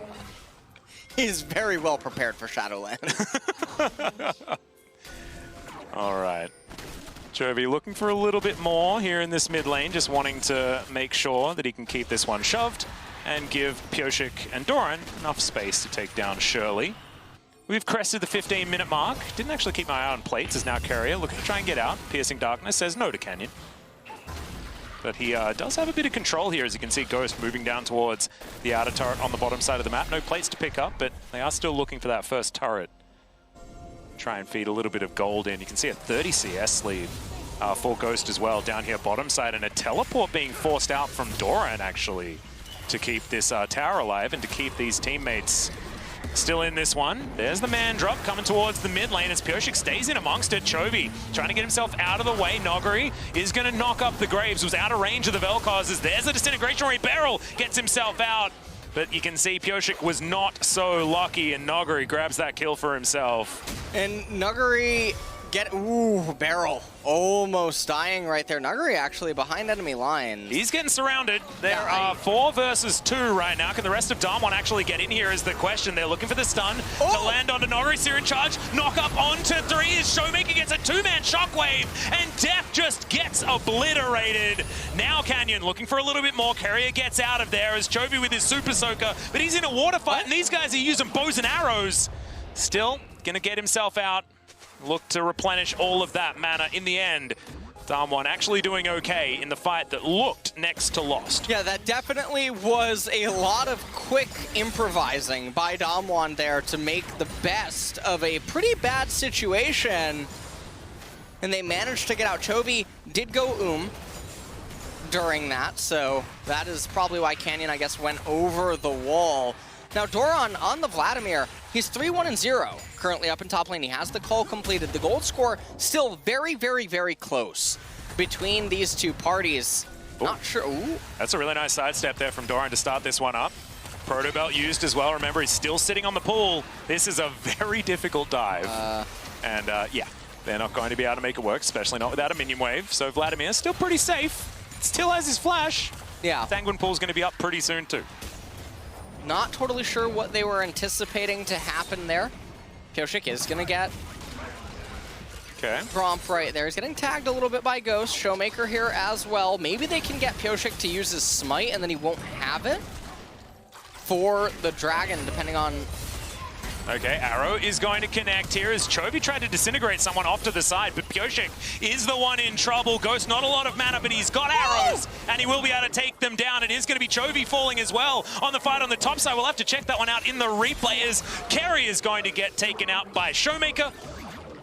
And this is all starting to go to hell in a handbasket for DRX. Wait, did Showmaker summon a blue trinket and Pyosik misclicked onto it? Not entirely sure. I think that's what happened. Well, Doran's trying to save this game right now. Has to flash to get himself out of the way, though, and isn't going to be able to take any kills. Does soften up the members of DAMWON, but that's about all he can claim. Well, this is definitely going to be pretty interesting because DAMWON should be the ones that manage. Well, actually, no. It does look like they're just going to get the Scuttle Crab for now. Some of the members are recalling. Kindred's at 7 marks, 600 attack range. It's now the very same as Ashe. And no, actually, Pyosik is going to be back here with Deft. They're starting the Infernal. You can see Beryl, he's fishing for maybe a Q with the Execute, but not going to be able to get it. Well, Canyon's the one going back to base, so not going to see anyone actually contesting for this one. Pyosik going to be able to lock that one down comfortably and quick draw over the wall. Let's have a look at this one more time as Beryl gets comboed, but I mean, the shield's just pretty strong as Chovy is able to actually get the kill and pays for it with his life. Oh, wow, that was real. So they summoned a Scryer Orb in the path that Pyosik was clicking towards, and he misclicked onto it, stopping the retreat. So Graves locked up during the animation. That's actually sick, though. Normally, normally this is something that marksman players can do in later stages of the game. Shockwave, Doran not able to press his pull button, and that is going to be him taken down. Did do a bit of damage, as you can see, as Ghost now might be in trouble. Beryl comes down. That's an immediate cleanse of the arrow, as Beryl isn't going to be able to find too much damage there with the Q. And just a bit of damage traded back, but DAMWON definitely winning out on that front. Well, game is definitely having a lot of chaos, and this kind of chaos is what Belkaz hates. Yeah. Hates the not stable gameplay where action's happening all over the map and he can't really do anything, because one of the things that he's very weak to is very spread out things, 1-3-1s and things of that nature unfolding. And Pyosik and Carrier, the two rookies of DRX, might be in a bit of trouble here. Glacial Fissure pretty nicely avoided by DAMWON as Deft trying to come over. Dawning Shadow is way too late, though. Good knock-up lands onto the Graves. Deft trying to take matters into his own hands as Canyon down very, very low. Chovy does a lot of damage, but Senna's just by herself. And DAMWON are picking DRX apart. And DAMWON are just capitalizing on every slight map error that DRX is making inside of this game. And there's not really too much to say. Pyosik and Keria, they are definitely, they're buddies. They run around and just get killed. Yeah. Oh man, it's like watching a hunter and his pet. Yeah, or just two pets, I don't know. That was not the greatest of positions to be in for the two youngsters of DRX. Well, DAMWON, 2.5 minutes until another Infernal is going to be coming up. And Pyosik is just, he's very far behind in this game relative to where he could have been at. Ooh, another arrow. Yep, it looks like they're going to be able to pick this one up as Carrier does get himself into a safer position, and Beryl's the one now in trouble. Deft grabs that kill. Another disintegration rate gets the flash out of Showmaker. Now Noguri up to the side. Ornhorn not off cooldown just yet, as Shockwave is going to be up, so Showmaker does have an opportunity to turn a fight around, but it is a 4 versus 5, and DRX are continuing to push further forward. Control Ward trying to get control here as Showmaker throws his own ultimate back. Canyon grabs the kill in the end. Hemoblade goes down, but I don't think it's going to be enough. Just Canyon going to be tagged with that one. Another fight in the other front as Noguri looks impossible to damage. Deft getting back into a decent position though, and you can see Showmaker, he dealt with the Vampire, and now Pyosik 1 versus 3. Here's the ram, but it's going to miss. The man drop from Beryl just to close the gap as he flashes on top of Pyosik. And now DAMWON once again turning a fight on its head and now looking for a Baron. And it looks like they're going to be able to get the Baron. This is going to persist into the Infernal Dragon, so they'll probably pick that one up as well. Ornn might ding 14 off of this, and that means that ornaments are going to start getting ready to be bestowed to his teammates. And yeah, he does ding 14. Let's take a look at this. So this was pretty awkward for Chovy. He didn't know about Showmaker, I don't believe, to the north. And so he was trying to play a little bit of a foot dance there with Canyon, but not quite able to do it. Ends up getting clipped. He goes down, and DRX just being way too overly aggressive in this fight. Nuguri flashes forward to try to speed up the animation, perhaps anticipating that Deft was then going to try to flash in response. And so by flashing forward to make everything come out faster, it could mess with Deft's muscle memory. Yeah, Deft did actually flash it, so kudos to him there, but still wasn't enough to get anywhere near a victory in that team fight. And Might of the Ruined King, like you were talking about, going to be the first ornament bestowed. And Ghost, I tell you what, he's had a pretty good series. This is a matchup that Ghost has always struggled in the history of the LCK, but summer of 2020 feels like the time of the Ghost. Oh, it definitely at Deft's does. number. And you know, this is his month, Alice. It's Halloween. Hey, that's true. This is. Ooh, the finals are on Halloween. Well, DAMWON are there. Oh man, well they are. Check the script. No, I told you, I'm not looking at the script. You peeked at it, and you weren't allowed to. As Nuguri is going to use the Bellows Breath pretty nicely there, but still going down relatively low. There's the Glacial Fissure, but that will be avoided by listing lazily to the left. And okay, Doran feels like he might have found something here. Tides of Blood to do a bit of work, but has to use the pull. Actually avoids the arrow with it as the flash out of the Shockwave. But now Showmaker's the one on the attack. Brambleback gets a little bit frustrated, but you can see he's now just chilling. So this 1v1, I don't know whether it's really going to work, as the Crimson Rush comes in eventually. Gets it onto Ghost there. The Tides of Blood coming forward, looking for another Q. Does not get it. In the meantime, Deft is going to be taken down in another skirmish. It's a pretty good ultimate out of Canyon there, and that's going to mean that Pyoshik can't make things work. Chovy, can he be to the rescue? Nice knock up onto Barrel as Canyon looks for it. Carrier taking a lot of damage. One more auto will land, and that will take down the Brawn. That's the ace for DAMWON. It looked messy, but in the end, that's a 5-0. Well, this is going to be DAMWON marching up mid lane, and the game was just constantly scattered without any sense of stability on the side of DRX, and that's what their comp should have been all about, is maintaining control, letting Chovy and Deft carry everything from afar while having Vladimir go the distance, but they were so overeager at every point, and DAMWON happily clapped them. Exactly right. That's going to be another 3-man knock up from Nuguri. This Nexus very soon to go down, and DAMWON looking absolutely unstoppable in this first quarterfinal. 3-0 as many predicted, but I think the assuredness of this win from DAMWON is going to be striking fear into G2 and Gen G. Yeah, I think this is a very scary team to go up against, even though the games were very stable, with the third one being the most exception to that rule. DAMWON clearly showed in game number 3 that they're willing to tango if people do want to get aggressive, but at the same time, they're fine to just scale up and then take their opportunistic fights that they were actually so known for in LCK.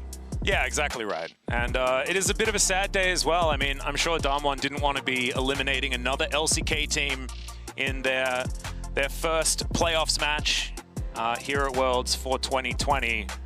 But that's just how the cookie crumbles. And unfortunately, if you want to be the best, you have to beat everyone else. So it doesn't really matter. As DRX still need to hold their heads high. I don't think a lot of people had too many high hopes for this team, looking inconsistent towards the end of 2020. Their groups run was much better than I expected personally. Absolutely. And they have 2 young rookies as well who do want to prove themselves here on this world stage. And I think they did in the group stage, even if they couldn't come up against the might of DAMWON successfully the second time of asking. Yeah, and I think that DRX, they really went the distance this year. They came in with the rookies, like you're mentioning, and they really showed up. Carrier, a lot of people consider to be one of the best supports in the entire world, if not the best from the LCK. Barrel obviously up there as well. They collided here today, and it was a good run. Yeah. Obviously not what they were probably hoping for when they rolled DAMWON, but it happens. Yeah, exactly. You know, sometimes luck's on your side, and it isn't really when it comes to coming up against DAMWON. But let's check out DAMWON's Mercedes drive to victory. This was the skirmish in the river at about 18 minutes into this game. And honestly, it felt like chaos, but DAMWON were just better. Yeah. No, they were a lot better. This was Pioshik and Keria just randomly deciding that they needed, it was imperative for them to get the blue buff. And they ended up just getting caught and both dying for it. And they did this several times together throughout the course of the game.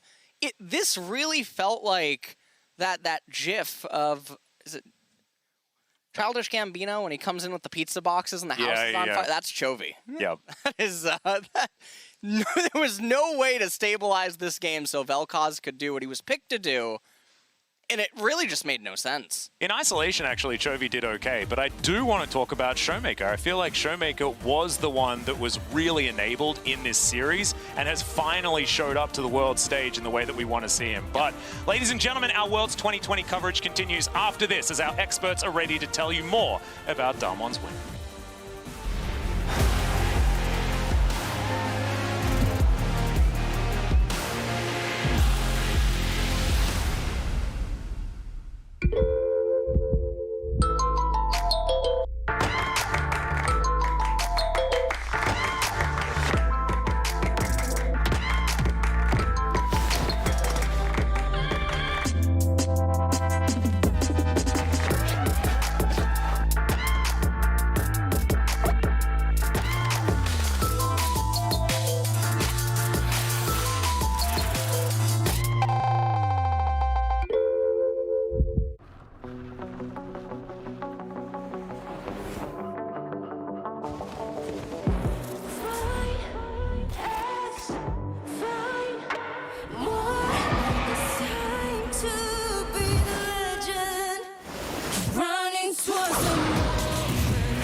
It's invisible, but it's always with you.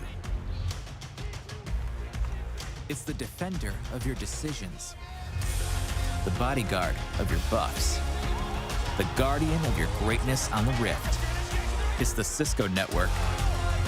Because when every click can tip the scale of an entire season, nothing less than the speed and dependability of the world's most powerful network will do.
在以后，除了是傻子，还有其他吗？我左右，键盘噼啪在时间滴答着，还不够。你的固执让我来守候，哪怕太迟也不想以后。就在这时放肆的打斗。I got the heart of a lion, I know the harder you climb, the harder you fall. I'm at the top of the mountain, too many bodies to count. I've been through it all. I had to weather the storm to get to the level I'm on. That's how the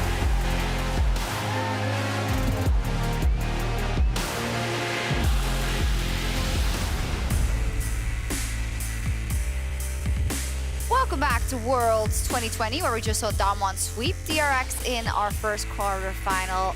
Oof, Pioshik, I get it. I would feel bad after that too, because for DRX, when you look at it, it's just kind of, they went through this. Deja vu. A while ago, right? And they then go through the group stage. They get a top esports in their group. They actually show improvement throughout that. And then get drawn into DAMWON and have to play it again. And I think for many of us, we expected more out of DRX.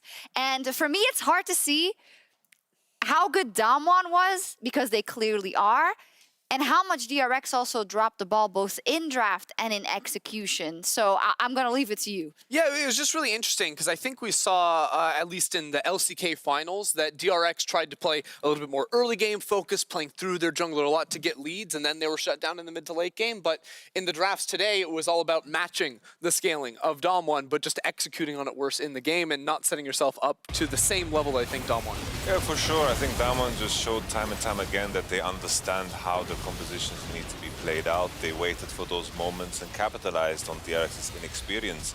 I think, you know, we talk about DRX's bad drafting, but what I want to highlight and celebrate, because drafting is difficult. Yeah. Especially in the current meta and the current state of things where everyone's so open-minded. DAMWON always deliver, and I think this is a skill coming into future best of fives. Can you elaborate a little bit on why it makes it so hard to draft precisely? Because as you say, all teams that are here in the knockout stage have relatively big champion pools and have a lot of options, but that's not always easy. I think what it comes down to is understanding the relation of each champion in context of everything else that has been drafted. For example, in the case where they had Kindred and all those ranged champions into a Syndra, you're going to have a hard time because you lack engage, because the enemy outranges you. So that is completely your responsibility. And I think if you look at DAMWON, always they recognize what is missing in their compositions to really tie it together. Whether it's an Orden on third pick or it's a Leona, they always find a way to neatly always have some kind of bridging pick that makes everything make sense in the end. Yeah, and I think a lot of what we would see with the DRX was focusing on maybe individual matchup, or like this champion works against that champion, but less of that whole cohesiveness with everything meshing together nicely. And that seems to have been an issue with them for a long time, right? And maybe it was over positive by us to think that they would be able to find a lot of answers, especially into a team like DAMWON. Do you think we both predicted a 3-0, okay? Yeah, you did. So do you think that then they should have gone for, because you always talk about ease of execution, you did for DRX a couple of times as well, just make it easier for yourself. And I know you can't ban out anyone out DAMWON, but would it then not also just help you to ban out the Ornn, help you to ban out the Graves and the Nidalee, and know that at least you don't give them immediately that S tier, even though it's still going to be very difficult?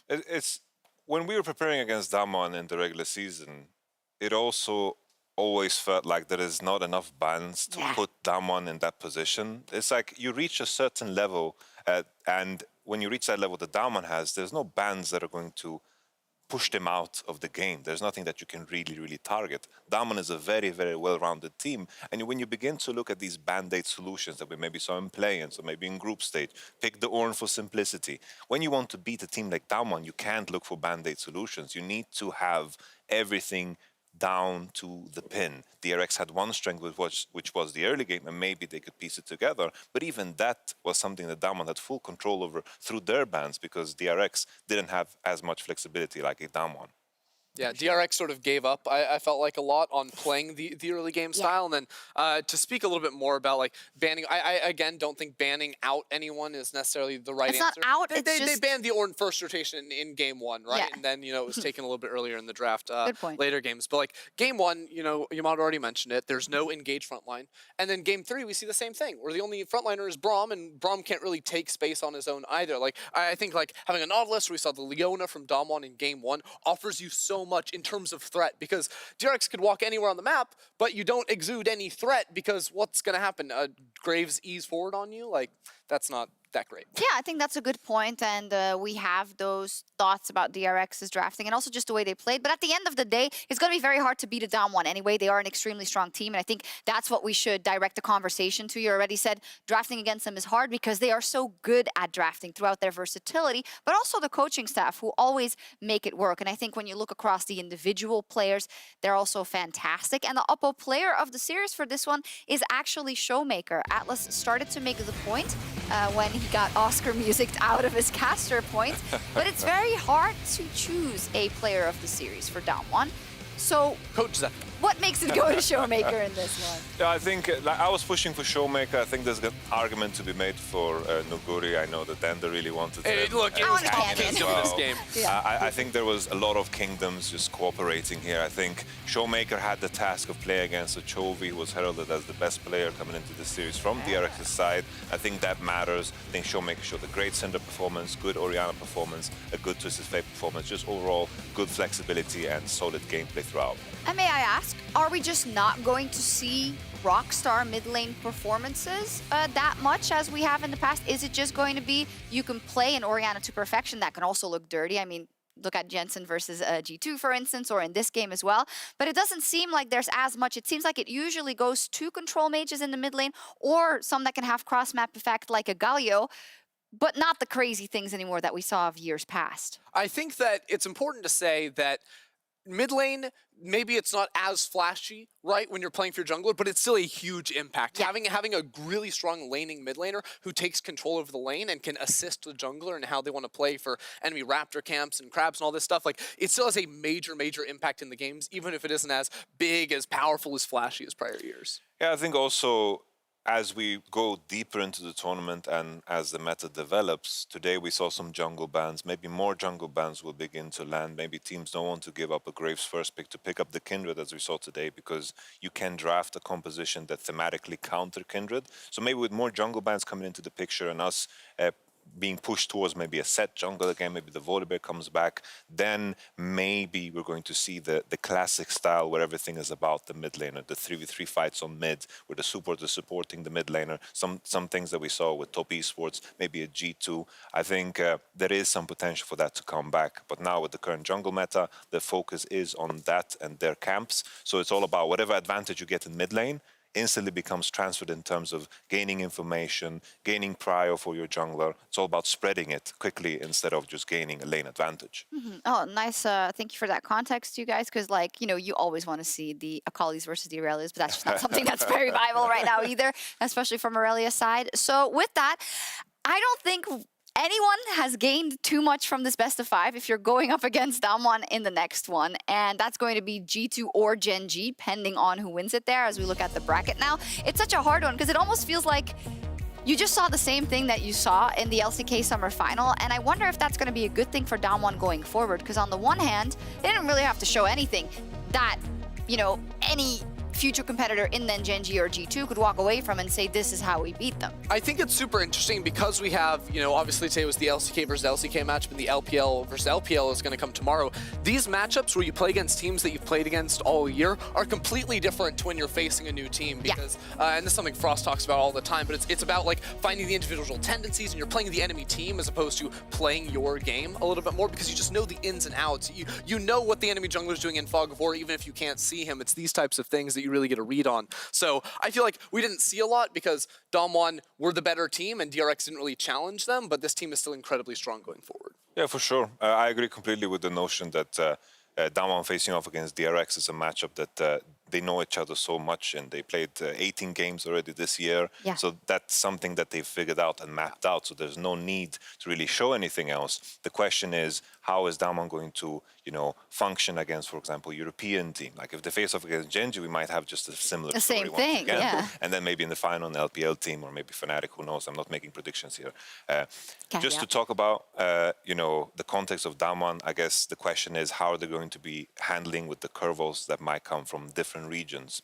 And if they're as precise in draft as they are against some of these teams like DRX, DAMWON is looking as a very, very strong favorite. That they are, and we'll see indeed, you know, if anything, we do want to see some cross-regional play, right, before we get to the final, but it might not happen indeed if Gen G qualifies over G2, so we'll see, but I think we still walk away with that one's really strong, and there's really nothing more to say. We didn't really learn much more today, so hopefully the guys in cooldown can give us some more insight. But that was all from us here in Berlin right now, and we'll be right back with everyone, Dash and friends, for cooldown.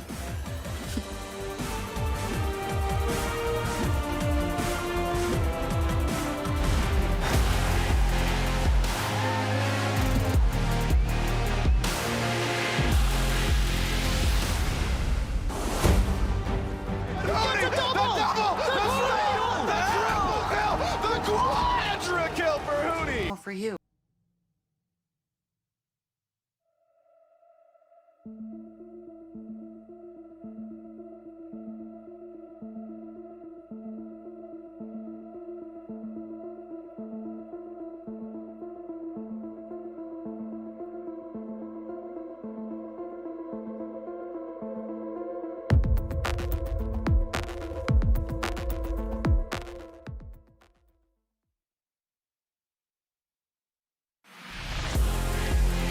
Hello and welcome to Worlds Cooldown presented by State Farm, your one-stop wrap-up for all things Worlds. We are into the knockout stages and one quarterfinal is already behind us in dominant 3-0 fashion. I'm Dash, joined by Valdez, Spawn, and Kobe to break down the happenings of the day.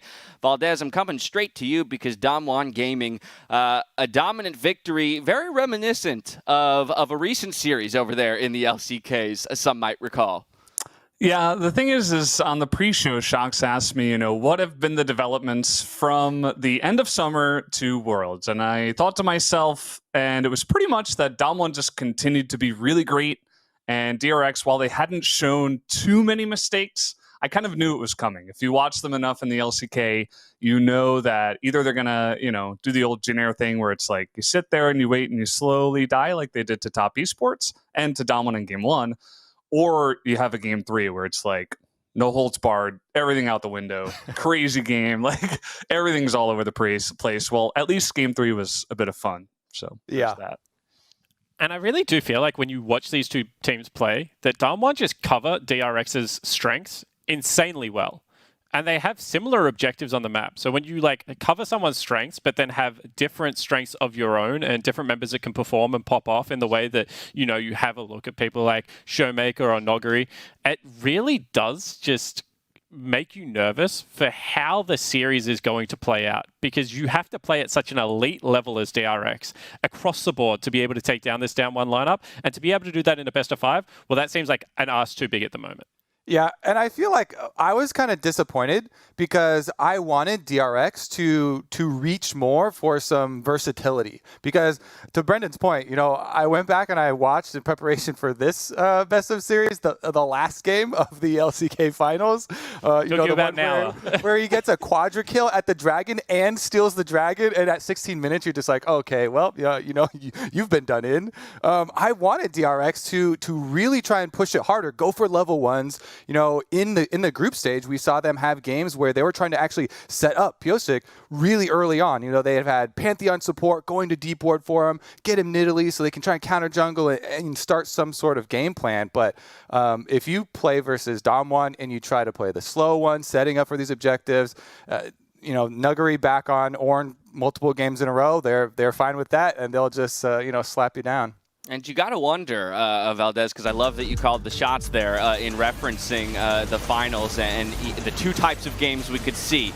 Games like this, Game 1, where it's slow bleed, and games that go off the rails quickly. We got them both in this one. Yeah, we did.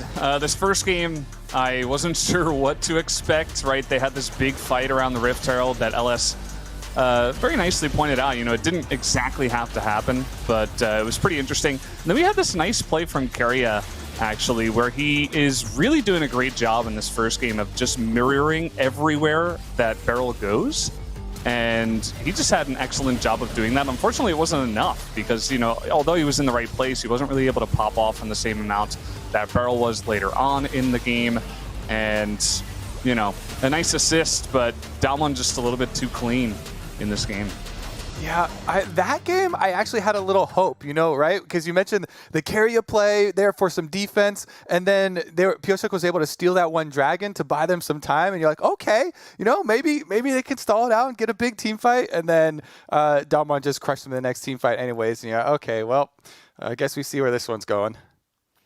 I think there's a whole bunch of matchups that we could hone in on, but specifically this jungle matchup, and I do want to come back to you, Valdez, on this. Why do you think it is that Canyon seems to have Pyosik's number?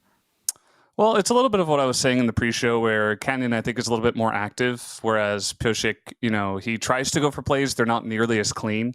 Pyosik, in this series, he did suffer a little bit because his lanes, to be fair, right? Like, game one, it was pretty much a stomp right from the get-go that ended up starting from Ghost and Beryl. And then for the rest of the games, Nuguri was just always seemingly ahead of Doran, no matter what the matchup was. And by ahead, I don't mean, getting solo kills and doing this and that, but he's putting on pressure. Even if he's in like a tank versus a carry matchup like the Jace, he's still doing a really good job staying alive up there and always seems to be in the right place at the right time for ganks. And Pyosik was just never really able to get nearly as much done as Canyon. And I think, honestly, it just comes down to a bit of skill difference. I think Canyon is just right now a much better player. He's one of the players alongside of Beryl that after the mid-season cup against China, where he just skyrocketed in skill. Whereas Pyosik, he was always really good. He's quite good, but he didn't really have that skyrocket in performance that Canyon had. And I think for sure Canyon is just one of the best junglers right now. And Pyosik really struggled the entire series to try to catch up to him at all. Spawn. However, the big thing that impressed me kind of about how DAMWON attacked the jungle, and I'm sure Kobe wants to jump in here as well, is like, if you watch that first game back, first Scuttle Crab spawn is like, you have Pyosik actually pathing down towards a Caitlyn Lulu lane that has to burn double summoner spells at literally level 2. Like, that means your Scuttle Crab bottom side's gone. Then you path back top. It should be a double Scuttle Crab game, while the Ornn cheats off top lane and helps out, Canyon again, and Nuguri just willing to sacrifice himself to be able to get it ahead. Actually, it was a Cannon, not an Ornn, but this is just really great jungling as a team for the overall DAMWON lineup, and I feel like it bleeds into their neutral objectives as well. Like, they're able to actually play for river control early. Like, they're willing to push unorthodox lane. They'll go through bottom lane often to approach dragons. We saw in this game, actually, they approached Herald through a top lane push, and then were able to collapse down from both blue buff and top side, and it just creates such unique angles and different looks that, probably you're not used to seeing out of other elite teams. I wonder what that number would be if we add Scuttle Crab to the graphic just below us. But Kobe, do you want to hop in here on the jungle point and neutral objectives? Yeah, I mean, I just wanted to call back to the very beginning of the day, where DRX fans still had hope. And Brendan did a good job of setting up the jungle matchup. He's like, you know what? This is classic herbivore versus carnivore jungle matchup. And I was like, in group stage, we got to see a little of the carnivore from Pyosik. And I was like, what? That's why I keep talking about setup. And I wanted to see, some of the level 1 strategies or some different champion selects to try and get that aggressive look out. But Canyon just made a full herbivore out of him this time around. And it wasn't just Canyon. As Spawn is mentioning, one of the things Canyon does so well is playing off of the lanes that earn those advantages for him, and then it makes it look really devastating. Yeah, coming back to one of your original points there, Valdez, this is a gold graph that understanding team comps can play into, who would have the advantage at a certain point. But if we're near even beyond that 25-minute mark in a matchup between DAMWON and DRX, the game is almost always certainly going to DAMWON at that point. Yeah, I mean, just, LS did a pretty good job of noting some of the scaling that DRX had in their comp, right? The Orianna and the Caitlyn, and some support there alongside of it. But at the end of the day, DAMWON just straight up outplayed them. Like, it was like this slow suffocating effect, like we used to see out of old SKT, where it's like they would get ahead and they would never let go of a lead. And it doesn't really matter what happens. DAMWON is kind of like the same in that feeling, especially in some of those games where even if it looks close, it doesn't feel close because DAMWON is just so good. It made me think of playing games when I was younger versus my little brother. And I got to be DAMWON, and he was always DRX. And I was like, there's nothing that you can do in any of the games that we play, and you know it. Yeah. Oh, Lord. Yeah. Okay, that's bringing me back to my games against my brother as well. It was probably shorter-lived for me, though, my dominance over my brother. Today's State Farm Assist of the Day, though, it's going to go to DRX's, or not DRX, it's going to go to DRX's carrier, rather, for his defensive Doran in the top lane dive. And Valdez, through the highlights, you called it out, but now let's hone in on it a little bit more.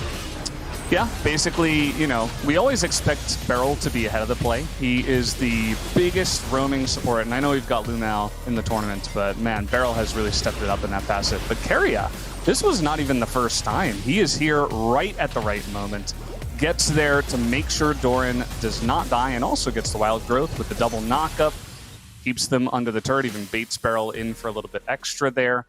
And it's at that moment where you're like, maybe Keria's done his study. He's following Beryl around the map. He could turn the tides here. And then even after that play, it's like, wait, but DAMWON are still ahead by like 1,500 gold. And Canyon is in Pyoshik's jungle again. And they're like pressuring the bottom turret for some, it's always like they're just seemingly one step ahead at all times. But still good play from Keria, at least. Yeah, but you really hit it on the head, because what actually happened in that play is, I think that's a great play from Carrier, right? He matches the roam. But for some reason, you saw like the Deft ultimate come onto screen. Like, why the heck is Deft top lane as well? Like, what's he doing up there? Like, why are they committing so many resources like to actually shutting down this roam when the Jin's just sitting bottom lane, as Valdez said, whacking the turret and like gaining priority, costing 6 creeps, moving up river, being able to pressure mid lane at the same time. Like, I do feel like that's a great reactionary play, and a lot of cis sometimes are that way. But I just want to applaud like kind of how proactive Beryl and Canyon are together on the map. They really do push the pace of the game in DAMWON's favor a lot. In some ways, though, Spawn, that feels indicative of what DRX felt needed to happen in order to win or take a game in this series, right? That it was going to have to come from players like their jungler and their support playing the map, as opposed to the solo laners who, on the side of DAMWON, are just dunking left and right on people. Yeah, I mean, I don't want to carry Kobe's analogy to the extreme, right? But this kind of does feel like that, because like you model your game on someone, and it looks like to a certain extent, DRX has modeled their new facet of the game on how DAMWON play the game. So they're playing a similar style of League of Legends, and that is actually the scariest thing, because if you play someone in a sport or in League of Legends the same way, but they're better than you, it actually lowers your chance of winning. Whereas, if this is a team with crazy solo laners, which it is in DAMWON, and you just play purely around bottom lane and bottom lane dives, and, sacking prio on the top side and allowing your top laner to get dove, maybe that 1 in 3 games, you're actually going to be able to create an upset. And I think that is why these games do look so one-sided, because as you said, the gold graph is completely even, but then you look, it's 4 dragons, it's 2 Rift Heralds, and it's a big advantage in the jungle, and DAMWON has just run away with another. Valdez, then Kobe? Yeah, and just to go upon that mirroring styles point, like playing like your older brother, if you will, really the difference came again after the midseason when they got stomped by China. But DAMWON was always the one team in the LCK that seemed, DAMWON and DRX were the 2 teams actually that were willing to play a very aggressive style, a little bit of solo queue-esque, like all over the map, going for dives and crazy stuff, whereas T1 and Gen G were more of the safe old style, the traditional Korean style. And it's funny that over the course of time, as DAMWON got better, as they were the most used to this solo queue-esque style, DRX were right behind them. Gen G, also in the LCK, were playing a much more aggressive style, even though they're normally known for a very passive style. T1 was the one team that did not change, actually kind of stayed with the very passive style, and they're the one team that's not here. So it's kind of interesting to see that the 3 teams that adapted are here, and also the team that adapted the best and seemed the most, willing to and in the best position to adapt was DAMWON, and now they're on top. Kobe? Yeah, I just also wanted to add on to that I was sad we didn't get to see DAMWON pushed to show their versatility in this match, because they have so much more, and it feels like they didn't have to show anything, moving towards semifinals now. So their next opponent isn't. Like, we didn't even get to see Nuguri on, solo carries for the top side. They were happy to just kind of hold them at arm's length and say, well, you can't do anything about me on Ornn. You're still not going to be able to do anything when we're on Ornn and we have team fight. Okay, then we won't have to flex our other muscles. And that's what I'm looking forward to. I'm excited to have DAMWON moving on, and I'm excited to see who they're going to go up against next. Yeah, he didn't have to play carry champions to carry. The closest thing to a carry would have been that Kennen pick, and then double Orns from then on in Spawn. I mean, the response of Jax there in the top lane definitely indicates that perhaps they were looking for their answer out of Doran in the top lane, but it just didn't materialize. Yeah, and I think this was actually the best draft that DRX put together because we complained about no frontline in game number 1. Really, it's just a full poke comp that can't get area control. This game, you have a side lane to play towards. You have a semi-global ultimate to be able to help out with that in the Galio. Then you have Tahm Kench as well for some additional safety because picks were being generated the entirety of this. But once again, just credit to Noguri. And whilst I do agree with all the points that Yamato played, I think that Noguri to me played like the best game across the 3 of them because he completely shut down this Jax. In fact, the Jax got a couple of kills in one of the team fights and still wasn't able to gain any pressure in the side lane. Now, we've seen 369 and Bin play this champion. You need to play it with a level of reckless abandon, and the ability to be able to punish and push deep is certainly how we expect this pickup to be able to play. But Noguri just didn't allow Doran any of that freedom around Summoner's Rift. And I think whilst this was a great pick ban, like DAMWON showed that they are good enough to deal with that. And then, even a nerf Philios looked really damn good at this game as it progressed. Yeah, Valdez, as Spawn mentioned, in this game, there were a couple looks and a couple opportunities, it felt like, for DRX and, to wrestle control. We see here in the top lane an executed 3-man gank onto Nuggery to finally staunch the bleeding. But again, your assessment here, because if this is their best look, and then it all turns on a single team fight, which we'll see in just a few minutes, I mean, that's a scary thought for DRX. Yeah, I mean, I think Spawn really hit the nail on the head. I think that Doran is, he just doesn't really stand to the test like some of these other top laners can from China. I think if we were seeing a 369 or a Bin on Jax, we would have seen a totally different game. Doran, in these team fights, yes, in the crazy one in the jungle, it looked okay, right? He picked up a couple kills, but he's doing absolutely zero in this one. I mean, it was a weak engage. DAMWON were just kind of like, it was like a cat baiting a mouse into a trap or something, just waiting to pounce. And they pounced at the exact right time. Doran didn't do anything. The Jax, even though it was a bit fed, for the rest of the game, did zero. And we're only kind of getting the highlights from the team fights. But again, the side lane pushing that Spawn was highlighting, very true as well. And it just felt like even though it was a good pick ban, at the same time, you're still giving really good picks over the side of DAMWON as well. I mean, you give Showmaker his TF, you give Graves again to Canyon, and Nuggery, I mean, is just going to play his Ornn for some more hard engage. And I don't know, it just didn't seem like, even if, you feel decently about your own draft, you're still giving a lot of good stuff over the side of DAMWON, and you're also not playing it as ideally as it could have been played. Kobe, taking a look at that gold graph again, I mean, we see that 20 to 25 minute mark. That's where it started to look good for DRX. We're sitting in Discord saying, hey, maybe there is an answer, maybe there is an opportunity. And then again, you find that mid lane team fight 27 minutes in where it just seems like DAMWON is on another plane when it comes to their synergy and ability to execute.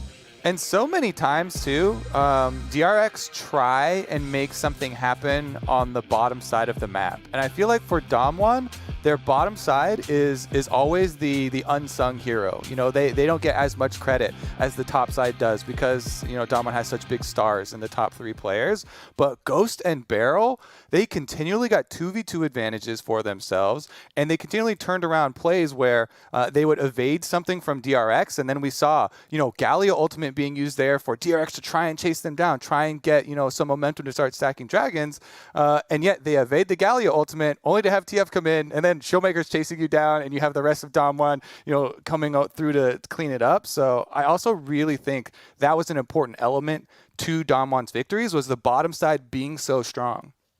Yeah, I completely agree. And I especially want to shout out Ghost because this is the one guy, I feel like we talk about the top side and then Beryl facilitating the top side play. And then it's like, well, a lot of people are like, well, who's the 5th member? You never talk about him. Ghost in this series, he died once per game. He had 9.1 CS per minute. And he had, so he was out CSing Deft, who we always talk about how great Deft is. He's doing an extra 120 damage per minute from Deft. Obviously, he's in a winning position, right? So it's a lot easier to have great stats. But what I want to kind of demonstrate through this is like, this is a guy that is starting to become like a great team fighter in his own right and gets very low resources, but is still able to fulfill his role in the team very well. And quite like, you know, in years past when people would sleep on scaling 80 carries like Reckless, who was allowing Hylissang to roam all over the map, you do really have to say that like Ghost is facilitating that playstyle in such a terrific way and still putting up great numbers from the 80 carry position. Which is critical when they want to go with, hey, we're going to make DRX prove that we can't have, you know, Nuggery just play Ornn topside and we're going to play tank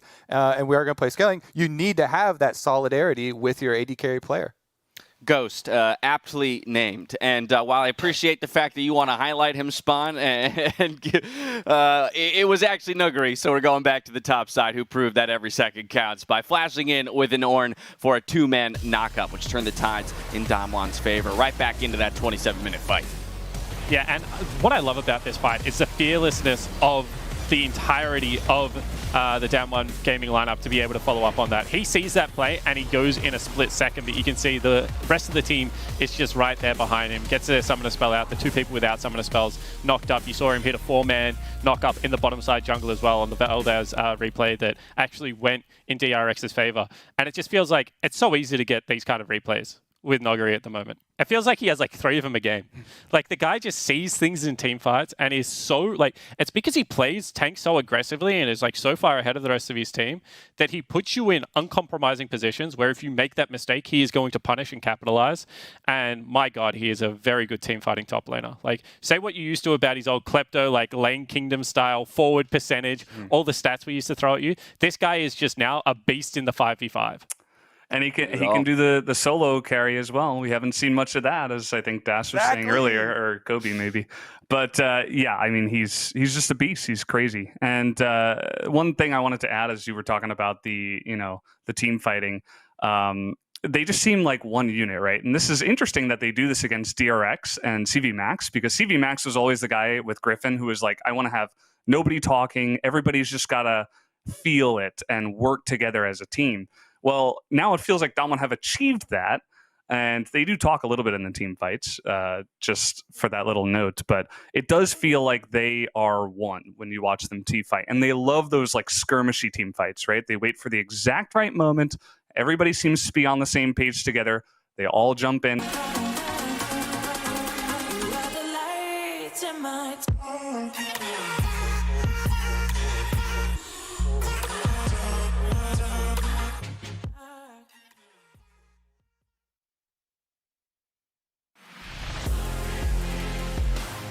Welcome back to World's Cooldown, presented by State Farm, where a wild Raz has appeared, and just in time to help us break down Game 3 of our series from tonight, DAMWON Gaming versus DRX. Raz, we're going to dive straight into Game number 3, and I just want to hand the floor over to you. What were your impressions of the series, and then in particular, this third and final game? Oh, man. I was... Yep, yeah. I like that one. I will start with the positives. The positives were that DRX was always fighting, as in like they were always contesting for objectives, even at times for objectives that I wasn't too happy with. They could trade, but it felt like they... I'm trying my hardest, my man. But then I'm just going to go straight towards the negatives, which it felt like they were, first of all, they were picking comps that made it difficult for them to ever walk into objectives that DAMWON had. Like if you have a Lulu or Kindred as a support jungle, a lot of the times if you just don't have the pressure first, if you're not on objective initially, then you are just going to die on their engage on you. This third game, for me, was something similar, where it's better. You have Graves and Braum, but my biggest issue is that if DAMWON is ever on objective, they have millions of tools, the Ashe, the Pantheon, the Ornn even if he ends up rotating, to then start the fight. And I felt like DAMWON throughout the entire series have shown that they are incredibly good with the vision that they set and how they can play around Fog of War. So I felt like DRX needed to play differently. Yeah, and I think that kind of to hint at Raz's point, right, they have this like turret comp where you want the Vel'Koz in the center to be able to like stack up. They play range very well. But then you have 3 champions that do not want to play like that. Like Braum Graves is like very scrappy brawler river access. Yeah. Vlad is very flank heavy. And when the best engage you can pull together on a composition is Vlad probably flashing into a team fight and hoping he hits like a 3 or 4 person slow off a pull E. Like That to me just is not going to get it done against a team that is running Pantheon on. Like, anytime they want backline access, that duo will get backline access by just throwing Pantheon in there. And this support Pantheon that is like able to actually just give its life away to buy 3 seconds of like stationary CC is becoming such a problem for these turret comps to deal with. And I feel like that's what we saw in this game. There was that one jungle fight where it looks like it's all going wrong and they're just running into a trap, and then everyone's just there, and the fight turns on a dime again just because of how coordinated DAMWON is. Yeah, I feel like the problem was DAMWON drafted themselves so many answers to any possibility of this working out. The only way I could have seen it, go DRX's way is if they got the early lead with Vel'Koz pressuring Orianna with the extra range early on, forcing her to lose CS, forcing them to lose control of the mid lane, to then actually get these Graves, Braum pressure moves that you're talking about in action, in the bottom side river. But if you're not able to do that, then you never get to set up your turrets of your Vel'Koz Senna with Braum trying to protect and break the Ornn ultimate engage, because you don't get priority to set your turret up first. And then your Vlad flank has no power. A Vlad trying to flank into a team that has the engage and has Kindred ult, you just get to the next stage of the test and you're like, oh, they already have the answer to our Vladimir ultimate before we even get to the point where we could actually set that up and pose it as a question to them and have it be a threat. It just felt so futile. There's such an uphill battle with so many things you have to overcome in this area. And man, speaking of the Kindred, Canyon picked the Kindred against Pyosik and smashing him on his, champion he's named after in the last one. Come on, in the second 3-0. That's brutal. Raz? Man. Yeah, I wanted to just add in even just like the second aspect of it, because I know that we were talking about how it makes it difficult for a lot of these champions to kind of exist, like the Vel'Koz to exist trying to fight into an objective rather than just to sit on an objective and do his job. For me, another thing is also just the bottom lane from DRX, because a lot of the times the draft's being catered to the bottom lane to win out early, or at least have pressure early. I know that Spawn mentioned it beforehand, going into the break, was that Ghost and Beryl were just winning these matchups even when the drafts were going in favor of DRX. And if that's happening, and Pyosik is literally building his entire path to end on bot side, and then he doesn't have pressure there. Like, not only is he not getting Scuttle Crab, so he's already on a deficit. It blew my mind when Canyon just slid in there with the Graves. I'm not even talking about Game 3, by the way, and just the dash into Smite Steal Away Blue. Yes, I was mad. The jungle slap.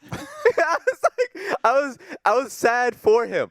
I was like, please, bottom lane, you guys need to be doing your jobs. Because I got disrespected so hard. Because as much as we talk about the specific differences between the jungle matchup, like Pyosik versus Canyon, I do favor Canyon. Your lanes make your jungle look good. Like, you need your lanes to be playing well so your jungle has access to extra experience. And if he doesn't have access to his own camps that early on in the game, especially as a Kindred up against the Graves, like, it feels insanely bad. So I felt bad for Pyosik there when already the forecast was doom and gloom. Yeah, without a doubt. And now, understanding it was a dominant 3-0 victory here for DAMWON over DRX and a run back of the LCK finals in that sense, I still do want to give a nod to DRX and their time here on the world stage before we say goodbye to them, Spawn. Yeah, and I mean, they're such a fun team to watch, and like, I do really think that they gave us some great games. Also, like, you just if you're a League of Legends fan, your heart has to bleed a little bit for Deft, right? At this point, like, he's just publicly said so many times, like, he's going to be the next Uzi. I could just feel it. Like, we're gonna get a retirement in the next, probably 16 months or something like that, and he's probably not going to won one. And like, as a League of Legends fan, like, that is such a heartbreaking moment because this guy has been so damn good consistently. And I feel like he deserves to win one, but it's heartbreaking to watch them play against a team that is as good as DAMWON because it looks like he's running out of answers. On a little bit of a lighter note, I would say that there is a bright future, I feel like, for Kyria, as well as Pyosik. I mean, those are two extremely young players, and they did have their ups and downs throughout the year. but with a lot of people focusing on those downs and on those negatives that did come through, remember that they are still extremely young, and they showed some peak performances that were extremely aggressive. They were extremely skilled from both of them. So I think there are definite things towards the future to look forward to as well. World stage quarterfinals. That's quite an accolade in and of itself. So we'll wait to see what 21 has in store for a bunch of these players. Now, before we look ahead at tomorrow's games, let's hear from Lore, who caught up with DAMWON's Nuguri after their win. Thank you very much, Dash. Laure here, and in the end, the LCK finals, all the world stage make no difference for DAMWON as they take down DRX with a 3-0 once again. And Nuguri, thank you so much for joining me. It's been an insane journey for DAMWON this year, from going to 4th place in the LCK to becoming one of the strongest teams in the tournament and the LCK, while having to fight health issues as you were getting ready for the world stage. Tell me about the success so far and the challenges you've been throughout the year. 네, 우선 승리 정말 축하드립니다. 올해 담원이 보여준 행보가 정말 눈이 부신 것 같습니다. 4위였던 적도 있지만 결국에는 우승도 거머쥐고 지금은 또 이제 강력한 우승 후보로 자리매김하셨는데, 사실 그런 과정 속에 있어서 이제 또 건강적인 이슈도 있었잖아요. 어떤 식으로 그 과정을 걸쳐 오신 건지.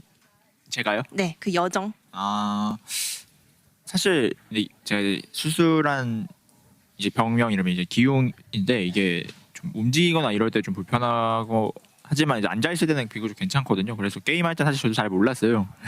그래가지고 그냥 결승전 할 때도 그냥 괜찮았고, 그냥 수술한 그 입원할 때는 조금 아팠는데 그냥 퇴원하고 나서 그냥 그렇게 그렇게 복잡한 수술은 아니었던 것 같아가지고 그냥 좀 뭐라 해야 되죠?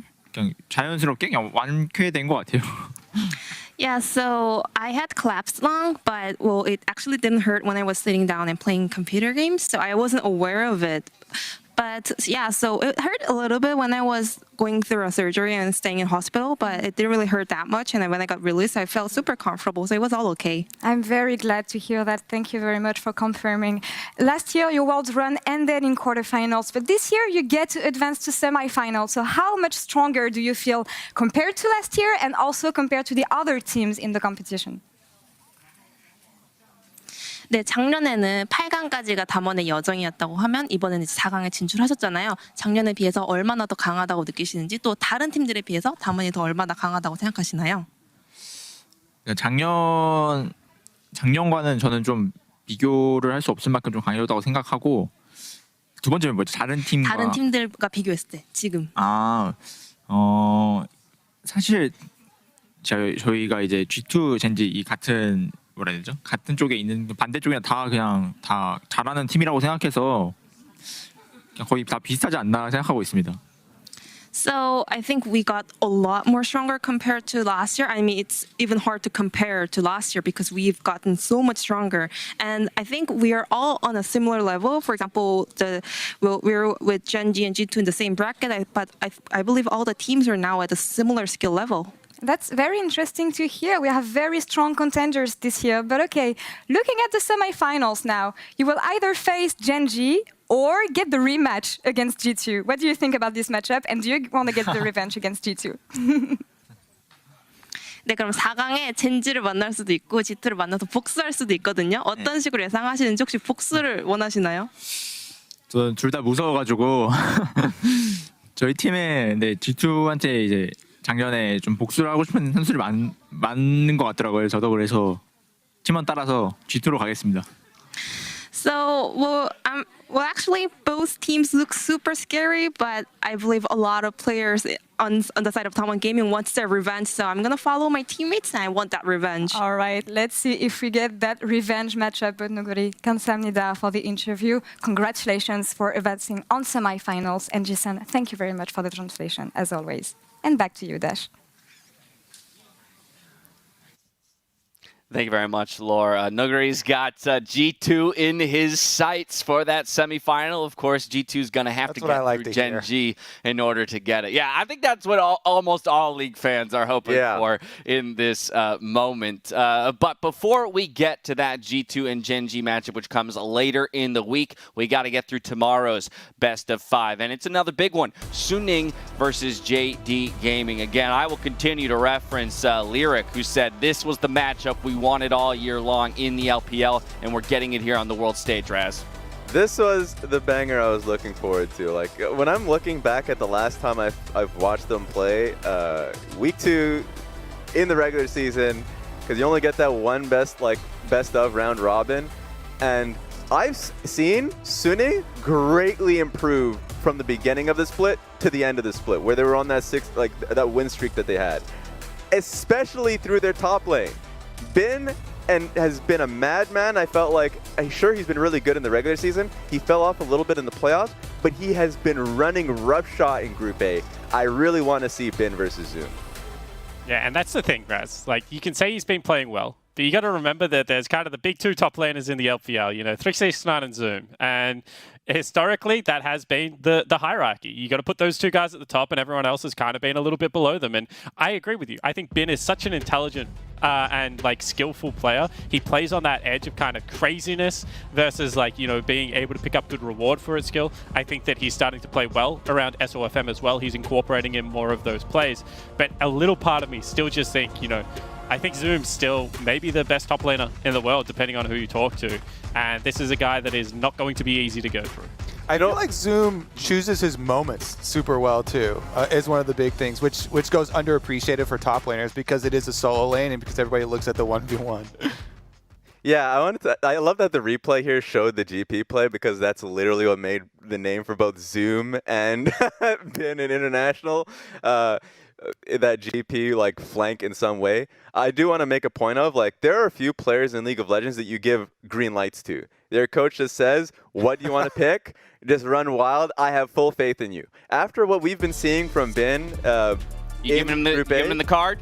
Yeah, you give him the green light. Alrighty. On. What do you want to pick? Aurelia? All right, we draft him for Aurelia, my man. I think that's something that I want to see, because it gives them a different aspect of their team. That it isn't all about SOFM. You can throw it in towards Bin's hand, and he will give it to you. And I love that you brought it up, Rez, because I was actually going to bring up a similar point, but because I'm in such a negative mood today, it was going to be on the flip side, is you also have to take that freedom off some players, and Kanavi had the freedom to play whatever he wanted during the regular season, and I think he's been a massive disappointment so far at Worlds. He's been running around on things like Silas jungle and stuff. I haven't been impressed so far. He's going up against SOFM. This might be the first series ever where Kanavi is going to be reined in on the side of JD Gaming. I mean, that to me is the matchup where you got to be favoring SOFM in this head-to-head. I was gonna say, Raz, what would make you take a player's green light away? How many ints do they have to have before you sit them down for the talk? After the first 2 ints, you gotta be like, okay, all right, you get two games. Because first one you get 1 game, that's fine. All right, we all have 1 game. Second game, you're like, this is turning consistent, my man. It's a bit much. My only concern is if you pull the reins on the man, guess what? He is literally what's got you here to begin with. That's your identity as a team. That's my concern. I will also say for JDG, while I think the focus is rightfully so on jungle, on top lane, I think Yagao has pleasantly surprised me. He has shown extra versatility here. That echo counter pick and then playing the side lanes really well with it. I think that's critical to be able to have that, to go into the Syndra, have that threat, but then still show the classic Zoe, still show the TF meta. I think that puts JDG right now in a really good spot, even with so much focus being on the fireworks that should take place topside. Yeah, and I think that the other thing is that both these teams have unlocked supports. Realistically, bottom lane's going to be a solo lane this series as well. I fully expect Huanfeng to just farm up to teamfight status. I fully expect Loken to do the same. And we already talked about Lumao. Sword Art has been the same for years when he's been playing in the LMS, and it hasn't changed since he's translated over to the LPLs either. These are 2 supports that will get up, and they'll just leave, and they will go set up objectives, and they will play the map very well. And I think that's why people are really excited about this best of 5. And that's why I think this one goes the distance to, probably all 5 games, because I do think stylistically, this is a really, really exciting matchup to be able to watch. Both of these are stellar teams, no doubt. But coming into the tournament, there was really only 1 2 seed or pool 2 from a region that was being talked about as a possible finals contender up against Top Esports or DAMWON, and that was JDG. So I'm curious, based on group stages and knowing that the 3 of you have all already made or before submitted your pick'ems. I just kind of want to go down the line. Spawn already called the 3-2, but he didn't say which way he wanted it to go. What are our feelings here in the way that this series is going to develop? Raz, I'll start with you, and then we'll just go down the line. I always give it to the consistent team, the team that's done it throughout the year. I'll make it quick. JD for me. JD. Do you think that this has the potential to go 5 games as well, or do you think that they'll sure. Okay. That's what I like to hear. JD's done it in both spring and summer, or at least in spring for sure. So yeah, it will go the distance. I'm gonna jump in right after Raz because I'm not buying Jake's. Kanavi's gonna get pushed in here. This is gonna be the collapse of Kanavi either. I really don't see him going out like that. So I also put JDG in mine. I had it at a 3-1, though I would rather see a 3-2. Especially after today's 3-0, which was a 3-0 that we had already seen before. I definitely am hoping, for as many games as we can get. All right, Spawn 3-2, but which way? Yeah, I'm going with Suning. I think I covered it kind of as well when I was talking to Mark and Travis on the other show. I was just nobody sitting watches there. that show, bro. You're gonna have no one to watches that anyway. Yeah. So I'll briefly recap. So I'm just sitting there and I'm looking at how these teams match up, and I just think that Sword Art's had a stellar tournament so far. I do really rate Lumao, but I think Sword Art has just that experience. And then, I don't know, I get these hunches sometimes, and the good news for JD is that these hunches are always wrong. Yeah. But I always trust my gut. Hunch was like Genji was going out in groups, and they were going to be super weak. Correct. My hunches suck. So, don't listen to my hunches. But there's a feeling about Kanavi. I think that SOFM has shown more than him so far this tournament, and I'm looking forward to seeing SOFM play the matchup really well. Yeah, I just wanted to echo the sentiment of SOFM being a real commander on the team. Anything that he goes for, he rallies the team around it. Scuttle Crabs, give it to me. Yankos is in my Raptors. We're collapsing on the man. It's good to see that from him. I want all 5 games. That's all I care about, all 5 games. Now, before we call it a day, let's jump into our World's Honors for the day, where we give a Feels Good award to those that deserve it. And Raz, we're starting with you. I have to give it to Deft for the same reasons that we kind of talked about. Look, you just broke Spawn's heart. You just broke Spawn's heart. I was sad when he had that deep discussion about Deft in his career, because I was like, shit, he's not gonna love this. Tears are gonna be coming down his eyes, because he has had a good tournament. He has had a great one, and a lot of the times the ending of a tournament clouds people's judgment on how the journey was. I felt really strongly about how the summer split was, and how Deft was an insanely strong AD carry. And remember, his career has been how good Deft has been, and it's always Deft and X person in the LCK that you would put him in the conversation. When he was on EDG, it was Deft and X person and Uzi. So that longevity is always there, which I really hope that he continues to play the game. Yeah, I mean, I have an EDG jacket that's signed by Deft, and every single time I go into a grand final... Nice brag. Subtle flex. Yeah, subtle flex there. I put it on the back of my 80 carries chair, and I say, if you win me a grand final, you get me to MSI or Worlds or something, I'll give you this jacket. Ooh. And the look on 80 carries' faces when you offer them something that has been signed by Deft, because that's the level of this guy. Everyone loves him. Everyone that plays that role, Ruler and Def videos only. I guarantee it. That's what they're checking out. And for me, for 6 years, this guy's been in the conversation with as Raz says. Only? You're cutting Uzi out like that? No, it's the conversation. It's do you honestly, Raz? Does your teammates watch Uzi VODs, or do they sit there and watch Ruler and Def VODs? Genuine question. I know Vic used to watch Ruler and Def VODs when he was on my team. Ruler for sure, and Deft. It's mostly for the access, though. If they find Uzi VODs, they clutter to him, but it's difficult. Kobe's not sold. Kobe's like, what's going on here? Well, I remember, I don't know, it was 3 or 4 years ago, but Double F definitely was gushing about some Uzi VODs. So there are definitely... I think for sure, if there are more Uzi VODs and it was more accessible and they didn't have to go to Bilibili or another website, then they would for sure go to those websites. I mean, we're arguing peanuts here. These are 3 of the best 80 carries all time in League of Legends, and then we're just blessed to be able to watch all of them play out there on the Rift. Well, Spawn, given that Deft was already taken by Raz, who would you like to throw in honors towards? Yeah, I'm going to go towards the top lane. I think I've talked about him for about 90% of my airtime tonight, so why change now? Give Noguri the honors up there. Because this is a guy that plays tanks like he plays carries. Like, and like, it just blows my mind that is how impactful and effective he is when he plays these picks. He wins lanes in matchups that he shouldn't be able to. He's able to coast, it seems, at certain parts of the game. And I honestly think that he is probably one of the scariest players, with Knight being the other one, left at the tournament. Because it's very rare that you see a player have so many like facets to their game. Great laning, great team fighting, like, you know, flawless macro, the ability to come off flanks, the ability to frontline. And Noguri, to me, in the last year has matured. Like, he was already great, but like, he has just matured out of this world for me. I love to see players grow in the way that he has. All right, Kobe, close us out with your honor. All right, I have got to go with Canyon, because coming into this tournament, I saw so many lists that were literally all 3 LPL junglers as top junglers in the world coming into this tournament. And then people maybe had Canyon, maybe had Jankos. And I just... Canyon, he's so good at extracting the maximum with the strong lanes. Yes, everybody's going to point to DAMWON and their good matchups and their good lanes, and it does make jungling easier. But Canyon is not someone that rests on his laurels, that farms his own camps when there is an opportunity to go extract something more from your opponents. And that's what I like to see. And he has performed really well so far this tournament. So, you know, big props to Canyon. He gets my honors. Big honors to all three.